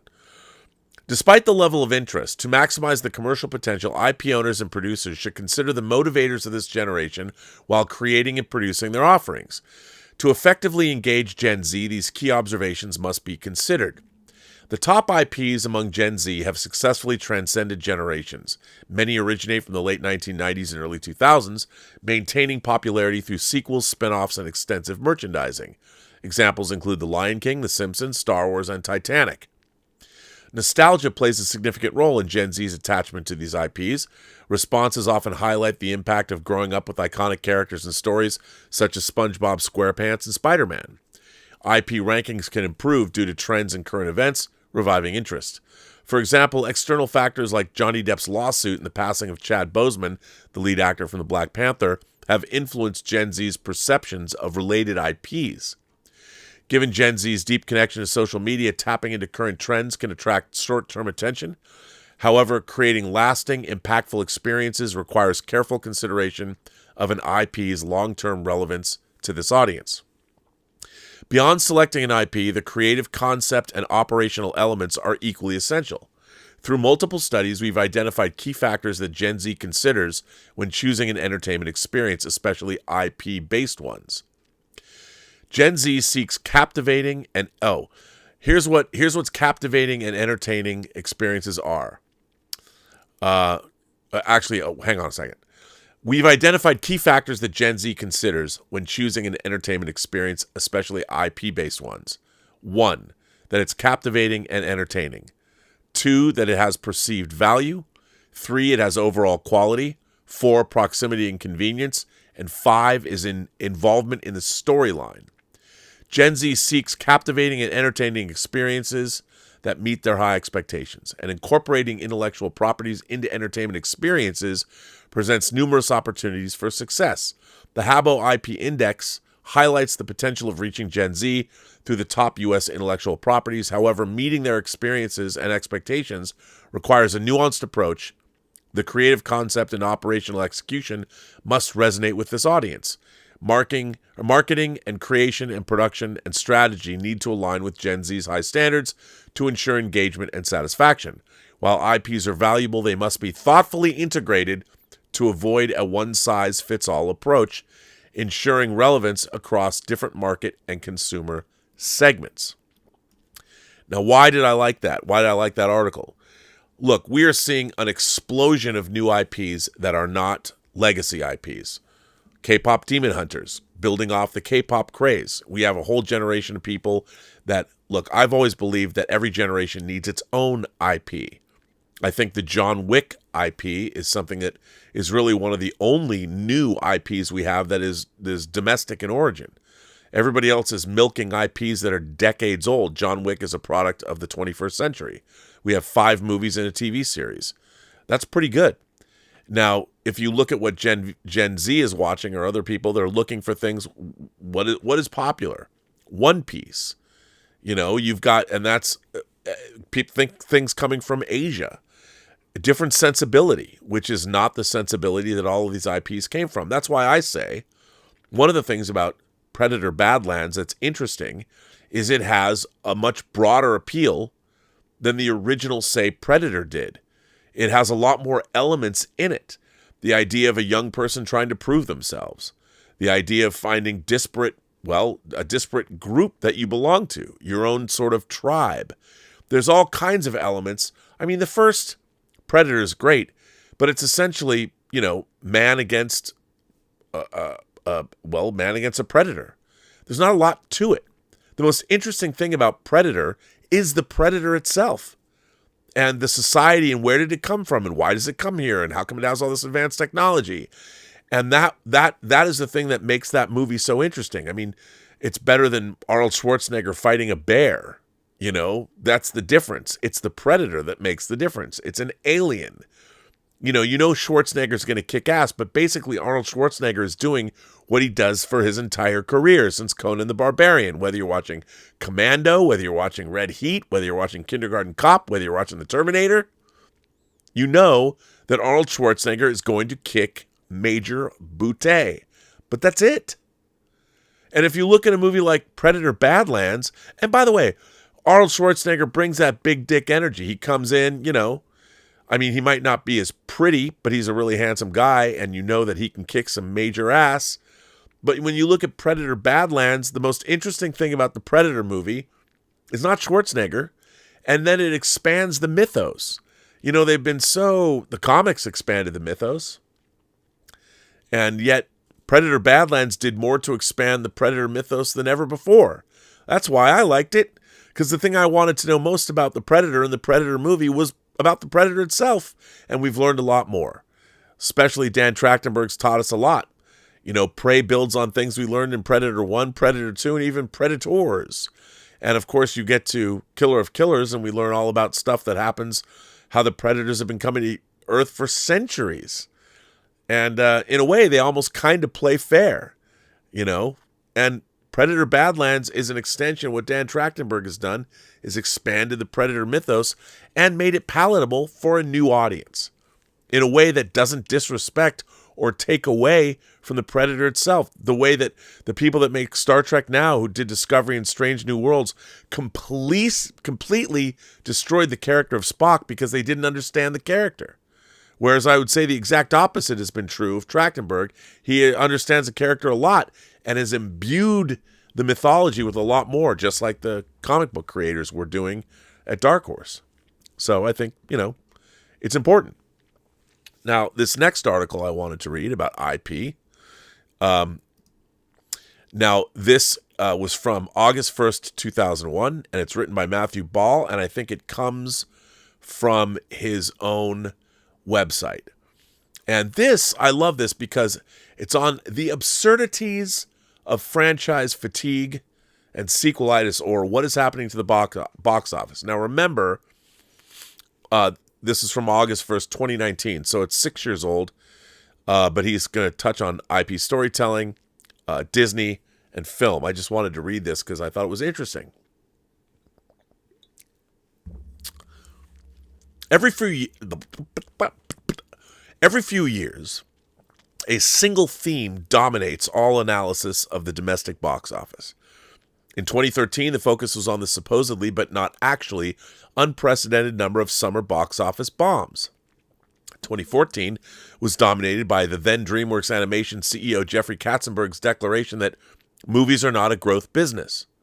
CBS CEO Les Moonves promptly responded that anyone who is producing content and doesn't see it as a growth business is extremely mistaken. While Time Warner CEO Jeff Bewkes quipped that maybe it isn't for him, and so on. 2018 was the year the box office supposedly bounced back, with receipts up 7.4% after declining 2.7% in 2017. 2019 is apparently the year of franchise fatigue, with audiences finally recoiling against tentpole blockbuster IP-based filmmaking. Hence the box office bombs Dumbo, X-Men Dark Phoenix, Alita Battle Angel, and Hellboy. Actually, Alita Battle Angel was an original. The disappointing hauls of Glass, Toy Story 4, Detective Pikachu, Godzilla King of the Monsters, and Men in Black International. And the unexpectedly soft tracking for films such as Fast and the Furious Presents Hobbs and Shaw, which is heading for the lowest opening weekend in the franchise past 6 films in 11 years, although it came out okay, and Angry Birds 2. But this franchise fatigue narrative isn't true. 2019's 11 biggest films will likely be Marvel 24, Star Wars 11, Lion King Remake, Toy Story 4, Frozen 2, Mattel 25, Marvel 25, Marvel 23, It Chapter 2, which is a remake, Aladdin, which is a remake, Fast and the Furious 9, and Jumanji 4. And these films will pull in more than the top 11 films have ever grossed before on a percentage or inflation-adjusted basis. And what about the non-franchise side of the market? The summer has also been afflicted by the unexpected and often sizable failures and disappointments of non-franchise film with evangelist viewers, great reviews, unique stories, and signature talent. Examples here include Booksmart, Late Night, Brightburn, Tolkien, Rocket Man, The Kid Who Would Be King. I love that movie. The Long Shot, and A Dog's Journey. If audiences are tired of franchises and non-franchises, but love franchises more than ever and still support films like Us, what's going on? The answer is simple to track and has 3 components. 1. What happened to film going? The popularity of theater going has been in decline for close to 20 years. We talked today on the John Campea show about how in the third quarter of 2025, AMC has lost $300 million because of declining audiences, even though they're raising ticket prices. This year, per capita movie ticket sales in the United States and Canada are likely to fall below 3.45, nearly, I guess that's 3.45 billion? Nearly 35% less than in 2002, or 1.75 fewer tickets per person per year, and 25% less than the long-term average of 4.5, more than 1 ticket fewer. Not for 50 years has a decline in theatrical consumption lasted so long or been so severe, and not since the advent of the theater itself in the 1800s have per capita sales been so low. While logic suggests this decline will stabilize eventually, a belief that many erroneously supposed about pay TV viewing too, the new floor could be fewer than 3 tickets per person a year. A look at demographics shows this is a probability. Per capita consumption is down across every age segment except 60 plus. Sounds like pay TV. With the youngest, Gen Z, reducing their consumption by the most again. Making matters worse, young filmgoers, unlike young pay TV viewers, have always watched the most movies. Traditionally, teens and college students reduced their moviegoing as they entered the workforce and built families, with annual attendance falling from a historical 8 to 10 films per year to 3 to 5. Today, however, this group peaks at 4 to 5. As this trend cycles through the population pyramid, the industry is likely to see further reductions in total ticket sales. And in the past 6 years, including this year, they have. To understand why these groups are rejecting the movie theater, we need to consider who is driving this decline rather than just their age. In 2002, roughly 27% of Americans were frequent moviegoers, attending an average of one film per month or more. Today, only 10 to 12% of Americans do. This is important because there's a widespread claim that ticket sales have declined because of Hollywood's obsessive focus on sequels, franchises, blockbusters, and IP. Has led many people to stop going to theaters altogether. But in fact, the segment of the population that doesn't attend the movies has been unchanged since 2002 at 1 in 4, and a greater share of the population goes to the theater today than at any time between 2009 and 2017. Nearly all the decline in theatrical consumption has instead come from a reduction in the frequency of attendance by the most intense moviegoers. This reiterates the idea of secular decline. Those who love the product most love it less each year.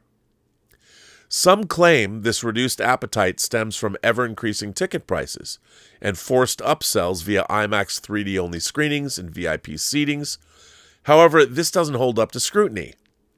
Movie ticket prices have only increased $1 in inflation-adjusted terms since 2000, or 13%, and are roughly in line with ticket prices from the 1980s. And with IMAX 3D and VIP seating, viewers get better experiences for this $9 than they ever did for $8. And if pricing was really pushing those who attended 12-plus movies a year to reduce their purchasing, MoviePass, AMC Stubs, A-List, and all the all-you-can-eat subscriptions would have solved this problem. In truth, there has never been a discernible correlation between pricing and consumption, although I would say now it is different. Two other theories persist behind the 20 to 30% drop in movie tickets sold. The first says a material portion of frequent moviegoers were mostly attending non-blockbusters, but no longer have those options. A second says many frequent moviegoers dined mostly on blockbusters while seeing a handful of smaller films per year, but no longer can. These arguments don't track either. Nearly half the decline in per capita consumption occurred before the shift to IMAX and big luxury screenings happened. The Marvel Cinematic Universe didn't premiere until 2008, with Iron Man, the same year The Dark Knight popularized serious superhero movies.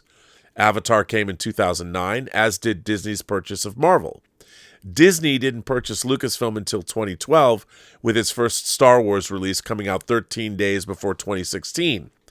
Much has been written about Pixar's shift to sequels, but it wasn't until 2010 that it released its second follow-up, at which point per capita sales were already near a 100-year low. Indeed, virtually all the drop in moviegoing over the past 20 years has been from the long, predominantly indie tail of the box office. The top 25 titles, which represent roughly 50% of annual grosses, sell the same number of tickets per capita as they used to. It's true that these films used to include adult dramas and rom-coms, but are now all big event films. But audiences, as evidenced by the continuity of ticket buying, haven't been discouraged by this shift. The food on the menu changed, but the appetites remain the same. It's also incorrect to claim that because the big six studios, which aren't even six anymore, have each refocused their slates to mostly franchise-focused films, there are no longer enough intellectual dramas or lighthearted comedies in theaters. In fact, there are more of these films than ever before. Orders more. The problem is, you can look at that chart, the problem is, again, audiences don't want these films. To point, while refocusing their slates around event films, the big six studios have reduced the number of titles they release annually by 20% since 2000, with their share of total films released per year plummeting from 24% to 12%. and yet their market share has expanded from 69% to 81%. The explanations for this are simple. Over the past 40 years, viewers have added more high-quality screens and sound systems in their homes. The quality of television content has improved. The ability to access this content has improved, and bigger alternative entertainment experiences have emerged, such as Call of Duty and Fortnite. This is similar to the first secular decline of theatrical attendance. Before household TVs emerged, audiences attended the theater 40 to 70 times per year. After all, it was the only way to watch video news. Attendance peaked during World War II. As families added more TVs to their homes, thus allowing family members to individually watch, consumption dropped. Today, movies earn their keep by displaying content that is best able to defeat at-home consumption and alternatives.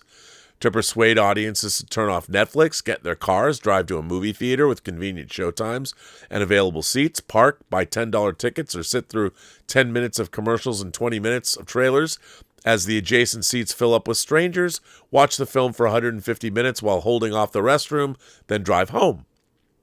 The only way that studios can reliably do this is by offering a spectacle that simply needs to be seen on the big screen, such as Avengers Endgame, or Predator Badlands, or has such cultural relevance you can't wait until the home video release to catch up, Us or again Avengers Endgame. It doesn't seem to matter if a film like Booksmart is terrific, it is, widely available and evangelized. The role of the movie theater has changed. But if this is the case, how are so many blockbusters and blockbuster franchises failing? It has become commonplace in Hollywood to argue that the box office has become feast or famine, that the richest films make more than ever, while the titles that want for more end up languishing in losses, and yet the data doesn't support this. As the box office is skewed toward franchises, almost all of the most popular films of the year have benefited. The top 5 films have seen their average share of the box office grow to 4% per film, since a low of 3% in 2001, which is a 25 to 33% increase, while the top 6 to 10, 11 to 15, 16 to 20, and 21 to 25 saw their median share of the box office grow 10 to 25%. Again, here's the chart. What's more, it's even easier for a major film to land in the top 25 films than ever before. During the 1990s, the Big Six studios released an average of 128 films in theaters per year. Over the past 5 years, meaning 2014 to 2019, according to this article, that number fell below 100. And beyond share of total receipts, the 6th to 10th, 11th to 15th, 16th through 20th, and 21st through 25th ranked films each have seen their mean inflation-adjusted domestic box office gross grow by 62 to 67%. In fact, the top 5 films that have seen the least growth, 25%. In fact, the top 5 films have seen the least growth, only 25%. It's easier to be in the top 25, and being in the top 25 pulls in more money than ever. So what's the problem? Simply put, these films have become incredibly expensive. For decades, the box office was dominated by blockbusters that cost at most $50 million to make. 1984's box office champ was Top Gun. 1986 was led by Beverly Hills... Wait a minute. 1984's box office champ was Top Gun? That's wrong. 1986 was led by Beverly Hills Cop. They have to reverse that. 1984's top box office champ was Beverly Hills Cop. 1986's was Top Gun. 1988 saw Rain Man wear the crown. 1990's victor was Home Alone, while 1994's was Forrest Gump. And as recently as 2014, the $60 million American Sniper was the highest-grossing film of the year. Today, the box office champ will typically spend more than twice as much on marketing. It's true the global box office has grown enormously. China's box office has grown 900% since 2009, when it was 1/10 the size of the U.S., but net receipts are more modest abroad, 45% internationally and 25% in China versus 50 to 60% in the U.S. In addition, filmmaking is mostly a fixed-cost business. Once a film pays back, the profits quickly accrue. The top 25 films might be making 25 to 60% more than they did in the 1990s, but their cost base has grown much faster. And the need to not just achieve profitability, but attract a wide fan base upon which a cinematic universe can be built often results in a marketing spend and production budget that all but ensure a loss unless a film manages to be in the top 5 or top 10 films of the year. Which brings us to the key thesis of 2019. Franchise fatigue isn't real. Recently, pundits and creatives have begun to argue that the cause of box office losses, disappointments, and declining consumption all stem from franchise fatigue. The data clearly rejects this. In 2019, the biggest films will all be event titles, and their dominance could have been predicted, if not in perfect rank order, long before anyone coined the phrase franchise fatigue. These films will hold a historic share of the box office, as will the studio most focused on these titles, Disney, which will also generate more revenue than any other studio in history and achieve 3 to 4 times the margins of its competitors. The right way to think about franchise fatigue is not to consider the titles unable to breathe, but those that are starving the market of oxygen. To start with, health and not sickness. Before 2008, there was no Marvel Cinematic Universe. And over its first 5 years, Phase 1, the super franchise released only 1.2 films per year and averaged 291 million inflation-adjusted domestically. Since 2016, Phase 3, the MCU has released 2.75 million films per year and averaged 450 million per film. And only 2 of these 11 films grossed less than the Phase 1 average.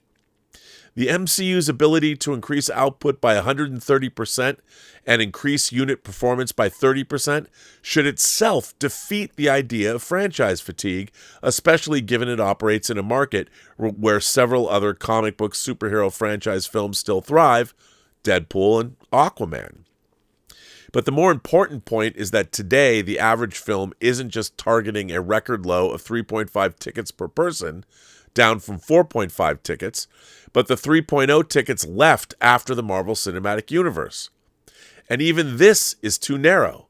If we zoom out on the Marvel Cinematic Universe and include each of the major studios' top franchises, we can see both increasing fan support of franchises and a persistent reduction in how many non-mega franchise tickets are available per year.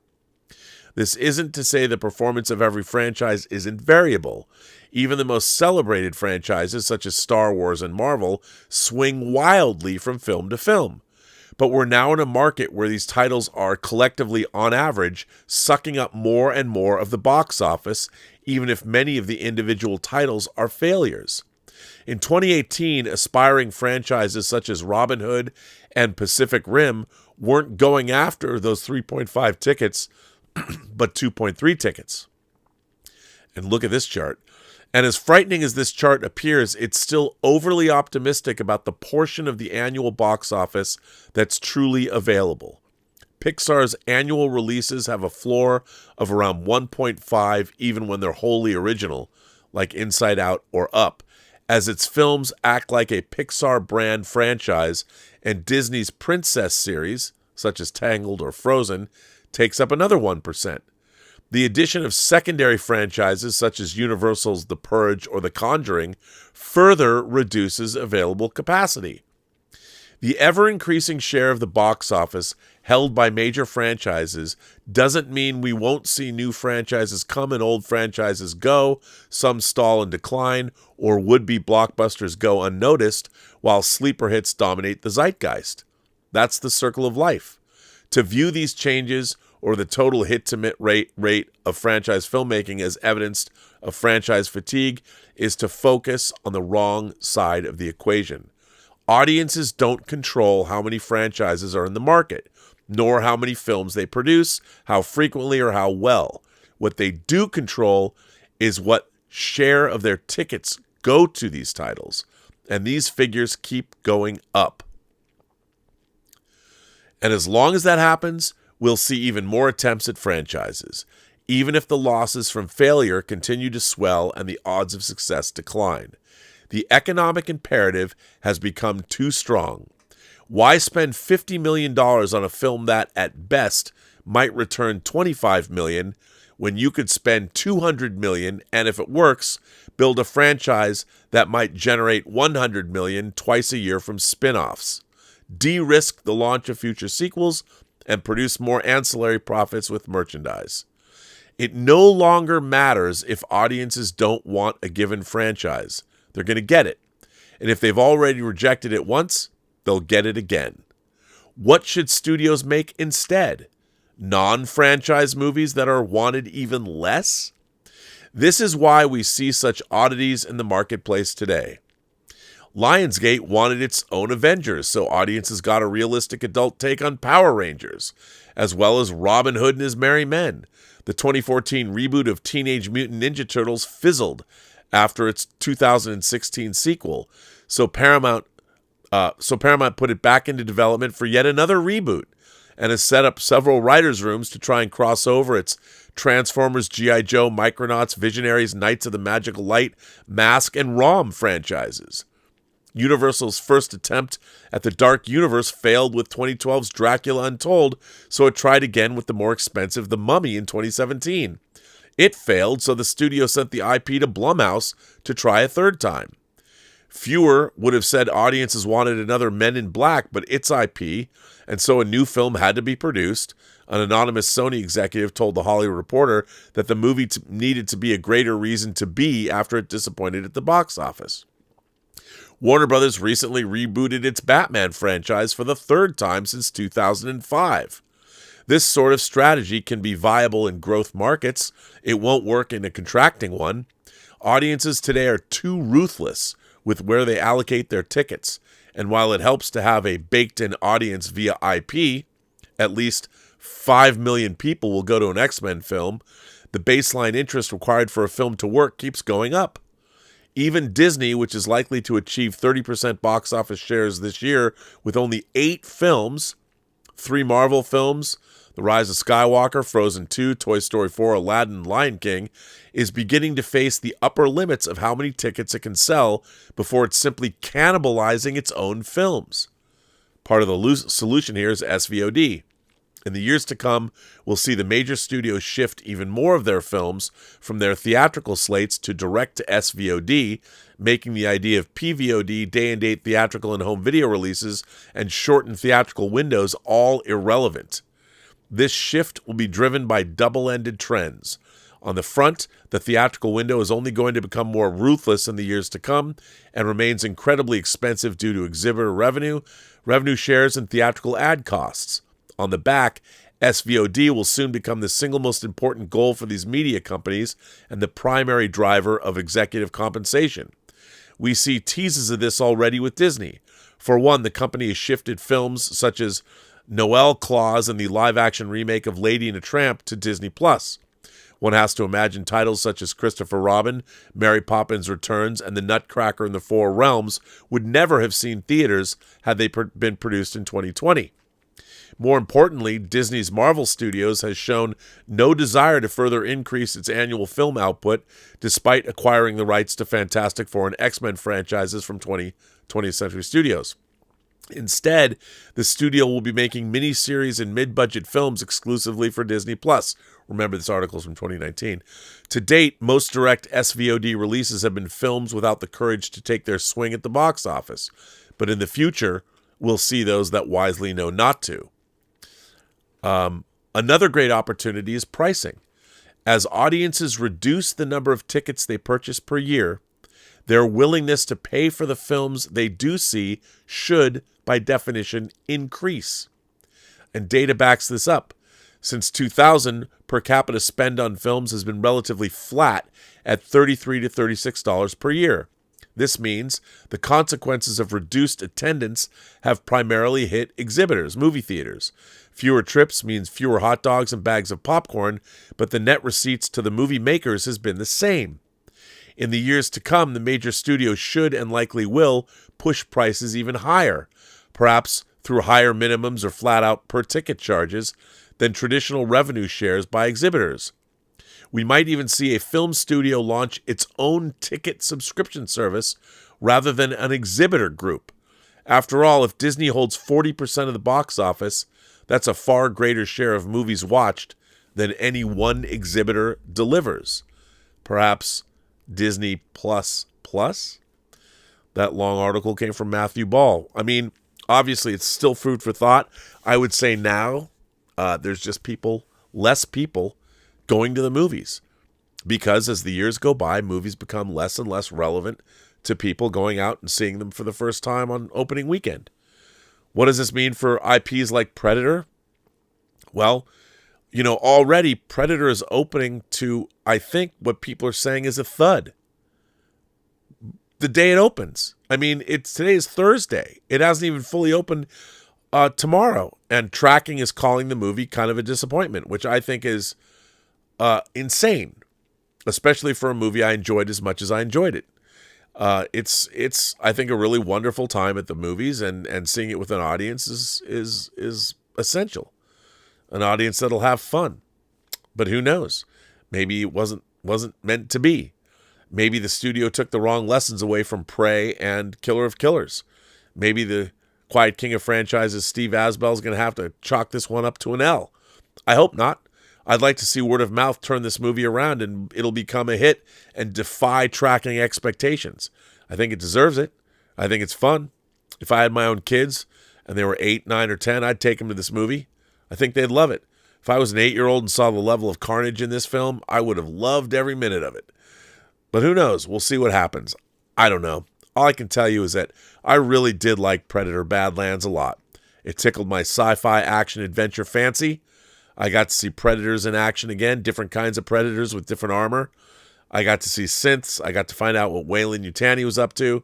They finally figured out the mistakes they made in Alien Earth, even though this has nothing to do with Alien Earth. Why not send synths to do a human's job when humans can be infected or destroyed by alien life? Amen. Really like this movie. I can't wait to hear what everybody else thinks of it. I know the people who haven't seen it, there's been a lot of snarkiness. Obviously, I put up with a lot of it too. When you say you like something these days, it's almost a defensive or not defensive. It's a defiant. It's a defiant act to say that you like something these days when everybody just says everything sucks. My God, that's why I flat out said, I have made it a point of pride that I'm going to be excited for Avengers Doomsday. I don't care. There's all kinds of reasons not to be excited about Avengers Doomsday, but hope springs eternal. Who knows what they're going to come up with? I choose to believe and do the other things, not because it is easy, but because they are hard. I want Doomsday to win. I want it to be great, and I hope you do too. Joshua Gonzalez has been a member for 5 months. Oh, he already asked me that. 1001 Johnny says, with me, Blazer. Well, I'm sure Alvaro will love you saying that. B Thing says, I've been rewatching Voyager. The worst part is trudging through seasons 1 and 3 without 7 of 9. She is such a well-written, cool character, pre-Picard. I agree. My problem with Voyager was it was kind of milquetoast for the first 3 seasons. There were some interesting stories. And then seasons 4, 5, 6, and 7, it was so wildly inconsistent. But within there, you get some really good stuff. I thought, look, the Kazon and the Phage and all that, it just wasn't that interesting. I think actually Voyager itself made a big mistake, which they should have realized we're never getting home. So why don't we try to establish the Federation here? And what would it have been like if they tried to tame that part of the universe? Could have been interesting. They didn't go that way. Fearless Wolf 5 says, hey, Rob, Witcher and Rings of Power keep losing viewers. Witcher dropped from 15 million to 9 million. Why keep making them when interest's clearly fading? Hey, why make modern Star Trek? I think, well, in the case of Rings of Power and Witcher, I would imagine that money was already spent. They've already put money down, and it's better to keep going rather than just lose money, like to not make a season. They probably had a deal with the IP holders or the people that whoever owned Witcher. I don't know if it was owned by a company or an individual, but they already paid them the money. So there was probably other concerns. They were locked into having to make make those things. And of course, in terms of Rings of Power, they spent $450 million for the rights. I mean, that would be a huge, huge write-off. But again, how do you buy these very expensive IPs and hire people that are not qualified? Look, one of the reasons I love supporting Predator Badlands, and one of the reasons I really like Predator Badlands, is I felt the authorship coming off of Dan Trachtenberg. I like what he's done with his previous 2 Predator movies, and I really like what he did with Predator Badlands. I feel that as a viewer and as an imagination connoisseur, I received value from all 3 of his movies. I liked them all. I felt the authorship was there. I felt he had something to say, and he succeeded in doing so. And that's exactly what I'm looking for whenever I'm, going after some kind of an IP. I want to believe I'm in the hands of somebody that has something to say. That's why I read books. That's why you read books from certain authors. You want to learn something, or you want to like something. I think that's really important, and I think that's what we get from Dan Trachtenberg, and that's why I think he should be supported. Look, I think under Steve Asbell's stewardship, do I think Kingdom of the Planet of the Apes was the greatest of the 4 modern apes movies? No, I still think actually Rise of the Planet of the Apes was my favorite, because the way they set it up, they really knew the assignment. And I liked the other 3, but, I liked them to varying degrees. But Rise of the Planet of the Apes felt the most fulfilling to me. I've liked all 4, and it's amazing that we've got 4 coming off the heels of Tim Burton's Planet of the Apes movies, if you told me that we would get 4 new Planet of the Apes movies that are kind of in continuity with the original 5 that I loved so much growing up, I would have said no. I think the 4 Planet of the Apes movies, the modern Planet of the Apes movies, are one of the most successful revivals of an IP ever, because so much time and effort and care was put into those films. You might disagree, but, we're looking at Planet of the Apes. I mean, I loved Planet of the Apes growing up, but even as a kid, I recognized that the first Planet of the Apes was by far the best. I loved Beneath the Planet of the Apes, and then it was a series of diminishing returns. As much as I did like Escape from the Planet of the Apes, and I loved Conquest, but Battle is very lackluster, even though I loved it as a kid. But all 4 Planet of the Apes modern movies, to me, they stand as a testament to how you can revive an IP by people that know what they're doing, that understand the IP. I was going to combine this episode with what I think about the demise of the Kelvin Star Trek movies, but I've decided to save that for a different show. And I can't say, I think the revival of Star Trek, people like the Star Trek movies because of the cast, no doubt. Incredible cast for those Star Trek movies. Those 3 films are not good. They're not good. They didn't make money. I don't care what anyone says. But Rob, this made me $500 million. Yeah, but it cost $250. No, it didn't. The Star Trek movies didn't make money. Anybody who wanted to make a Star Trek movie for $175 million is a fool. But they did it anyway. You don't make a Star Trek movie for $100. You know what? Steve Asbell would make a great Star Trek movie. Alien Romulus. Kingdom of the Planet of the Apes was more than $100 million because of but it was made for $30 million less than War for the Planet of the Apes. I don't know how much Predator Badlands cost, but I bet you it was a lot less than $100 million. Maybe not, but I think it probably was. And you know what? Good for them. That's the way it should be. And that's what Steve Asbell over 20th Century Studios has done. He's been able to make these franchise films for a price. Who would have thought that a 4th Planet of the Apes movie, well, I guess if you looked at the original Planet of the Apes movies, they would cost less and less, but pretty good. So anyway, on that note, I'm going to end this show. I want to thank everybody for hanging out, being here. I'll try and be back. To be honest, I wasn't really feeling doing these shows. It was a little hard. It's funny when you lose a sibling. I was trying to get White Devils out. We had a screening, and it's been rough, more so than I might have expected. For those of you who don't know, my sister passed away last month, and about 2 weeks ago, and it was rough. It continues to be rough. She was younger than me, so yeah, that it seems a little, as much as I try and soldier through everything, and going to the John Campea show is great because it's structured, and it takes my mind off everything because there's a structured plan. On these shows, there isn't one. Obviously, maybe that's part of the appeal. But, yeah, I want to thank you all for sticking with me. I want to thank, the Grayest Star says, what do you say to people who keep saying Avatar is unimaginative or lame? I'm tired of hearing these complaints when slop like The Mandalorian and Grogu exists. Ooh, I'm glad that you bring this up. First of all, I don't give a fuck. I love Avatar. I don't care if it's Fern Gully in space. I don't care. You can't bet against Jimmy C. And the Avatar movies are James Cameron's love letter to Gaia. Instead of Awa, Gaia. James Cameron loves the Earth.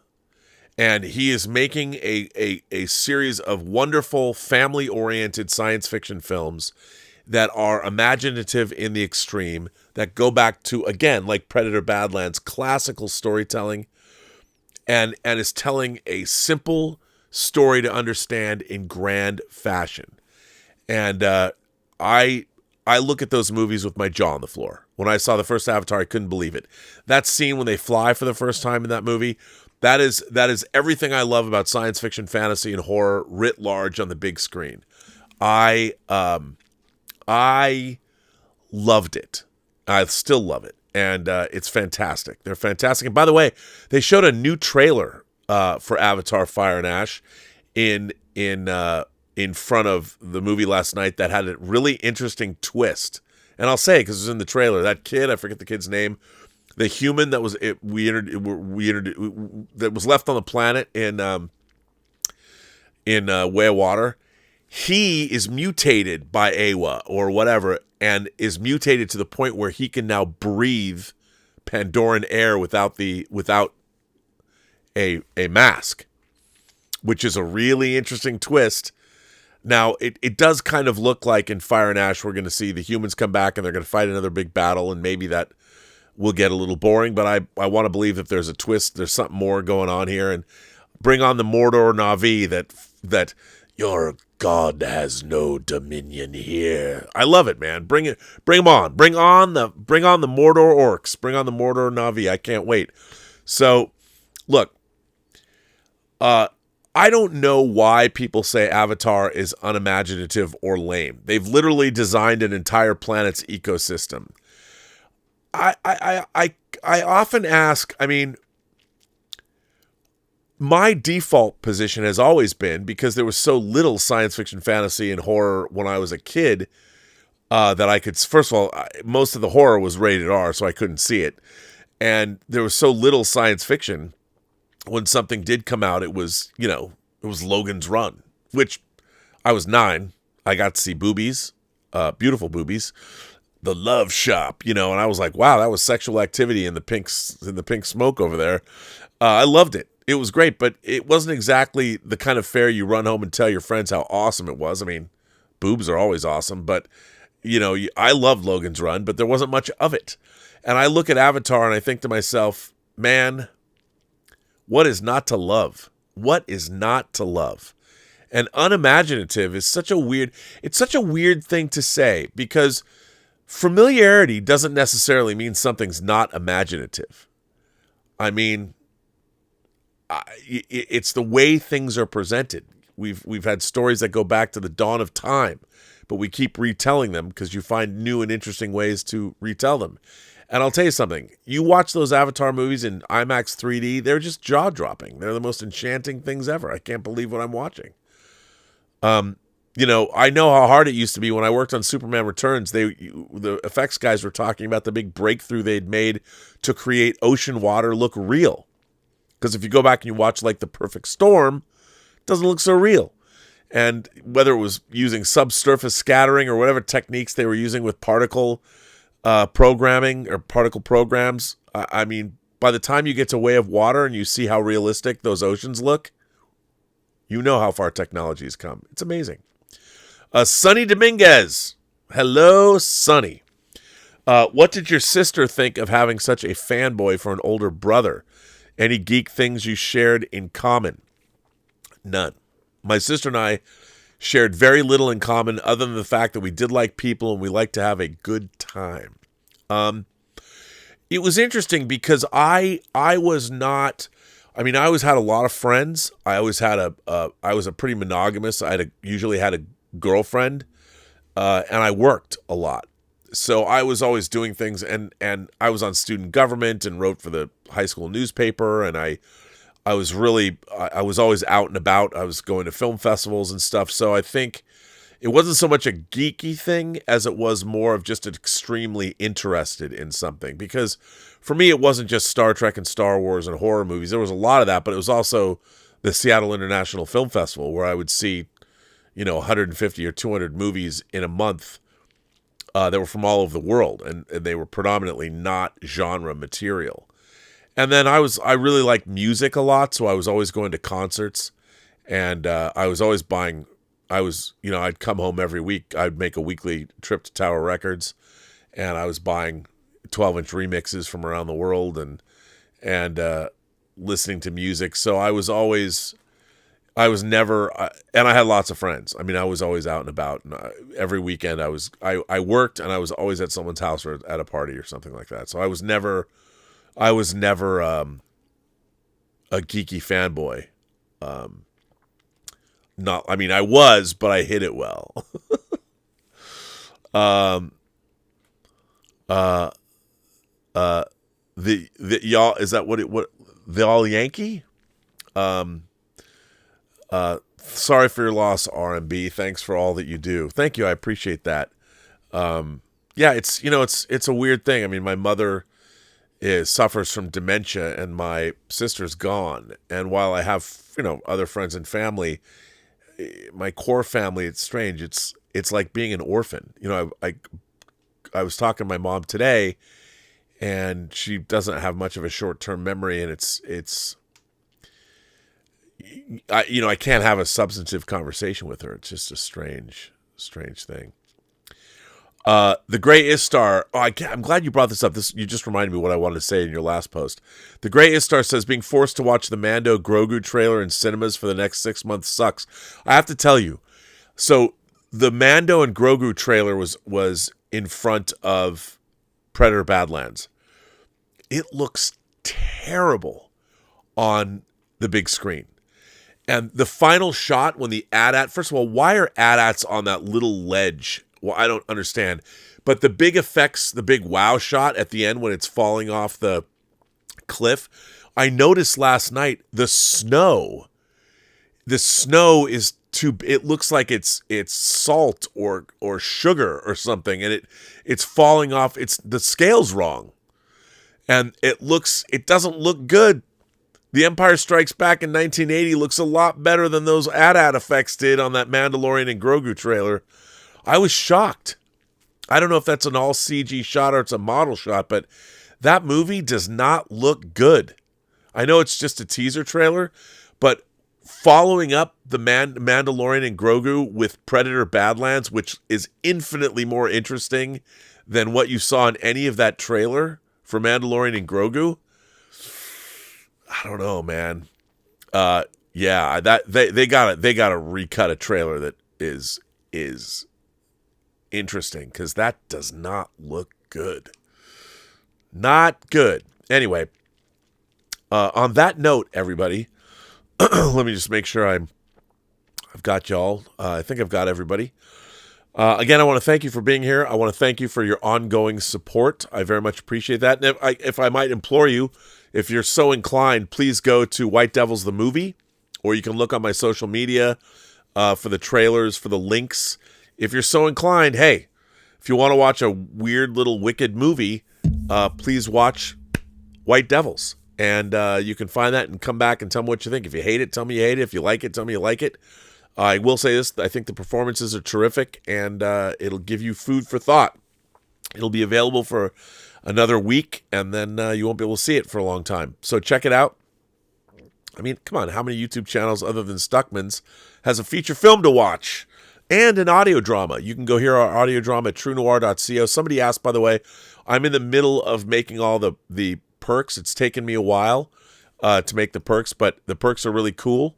And I don't know if I'm going to be able to get them out all by Christmas. Maybe one or something. I'm going to try and get maybe the soundtrack album or something. But anyway, we'll talk about that later.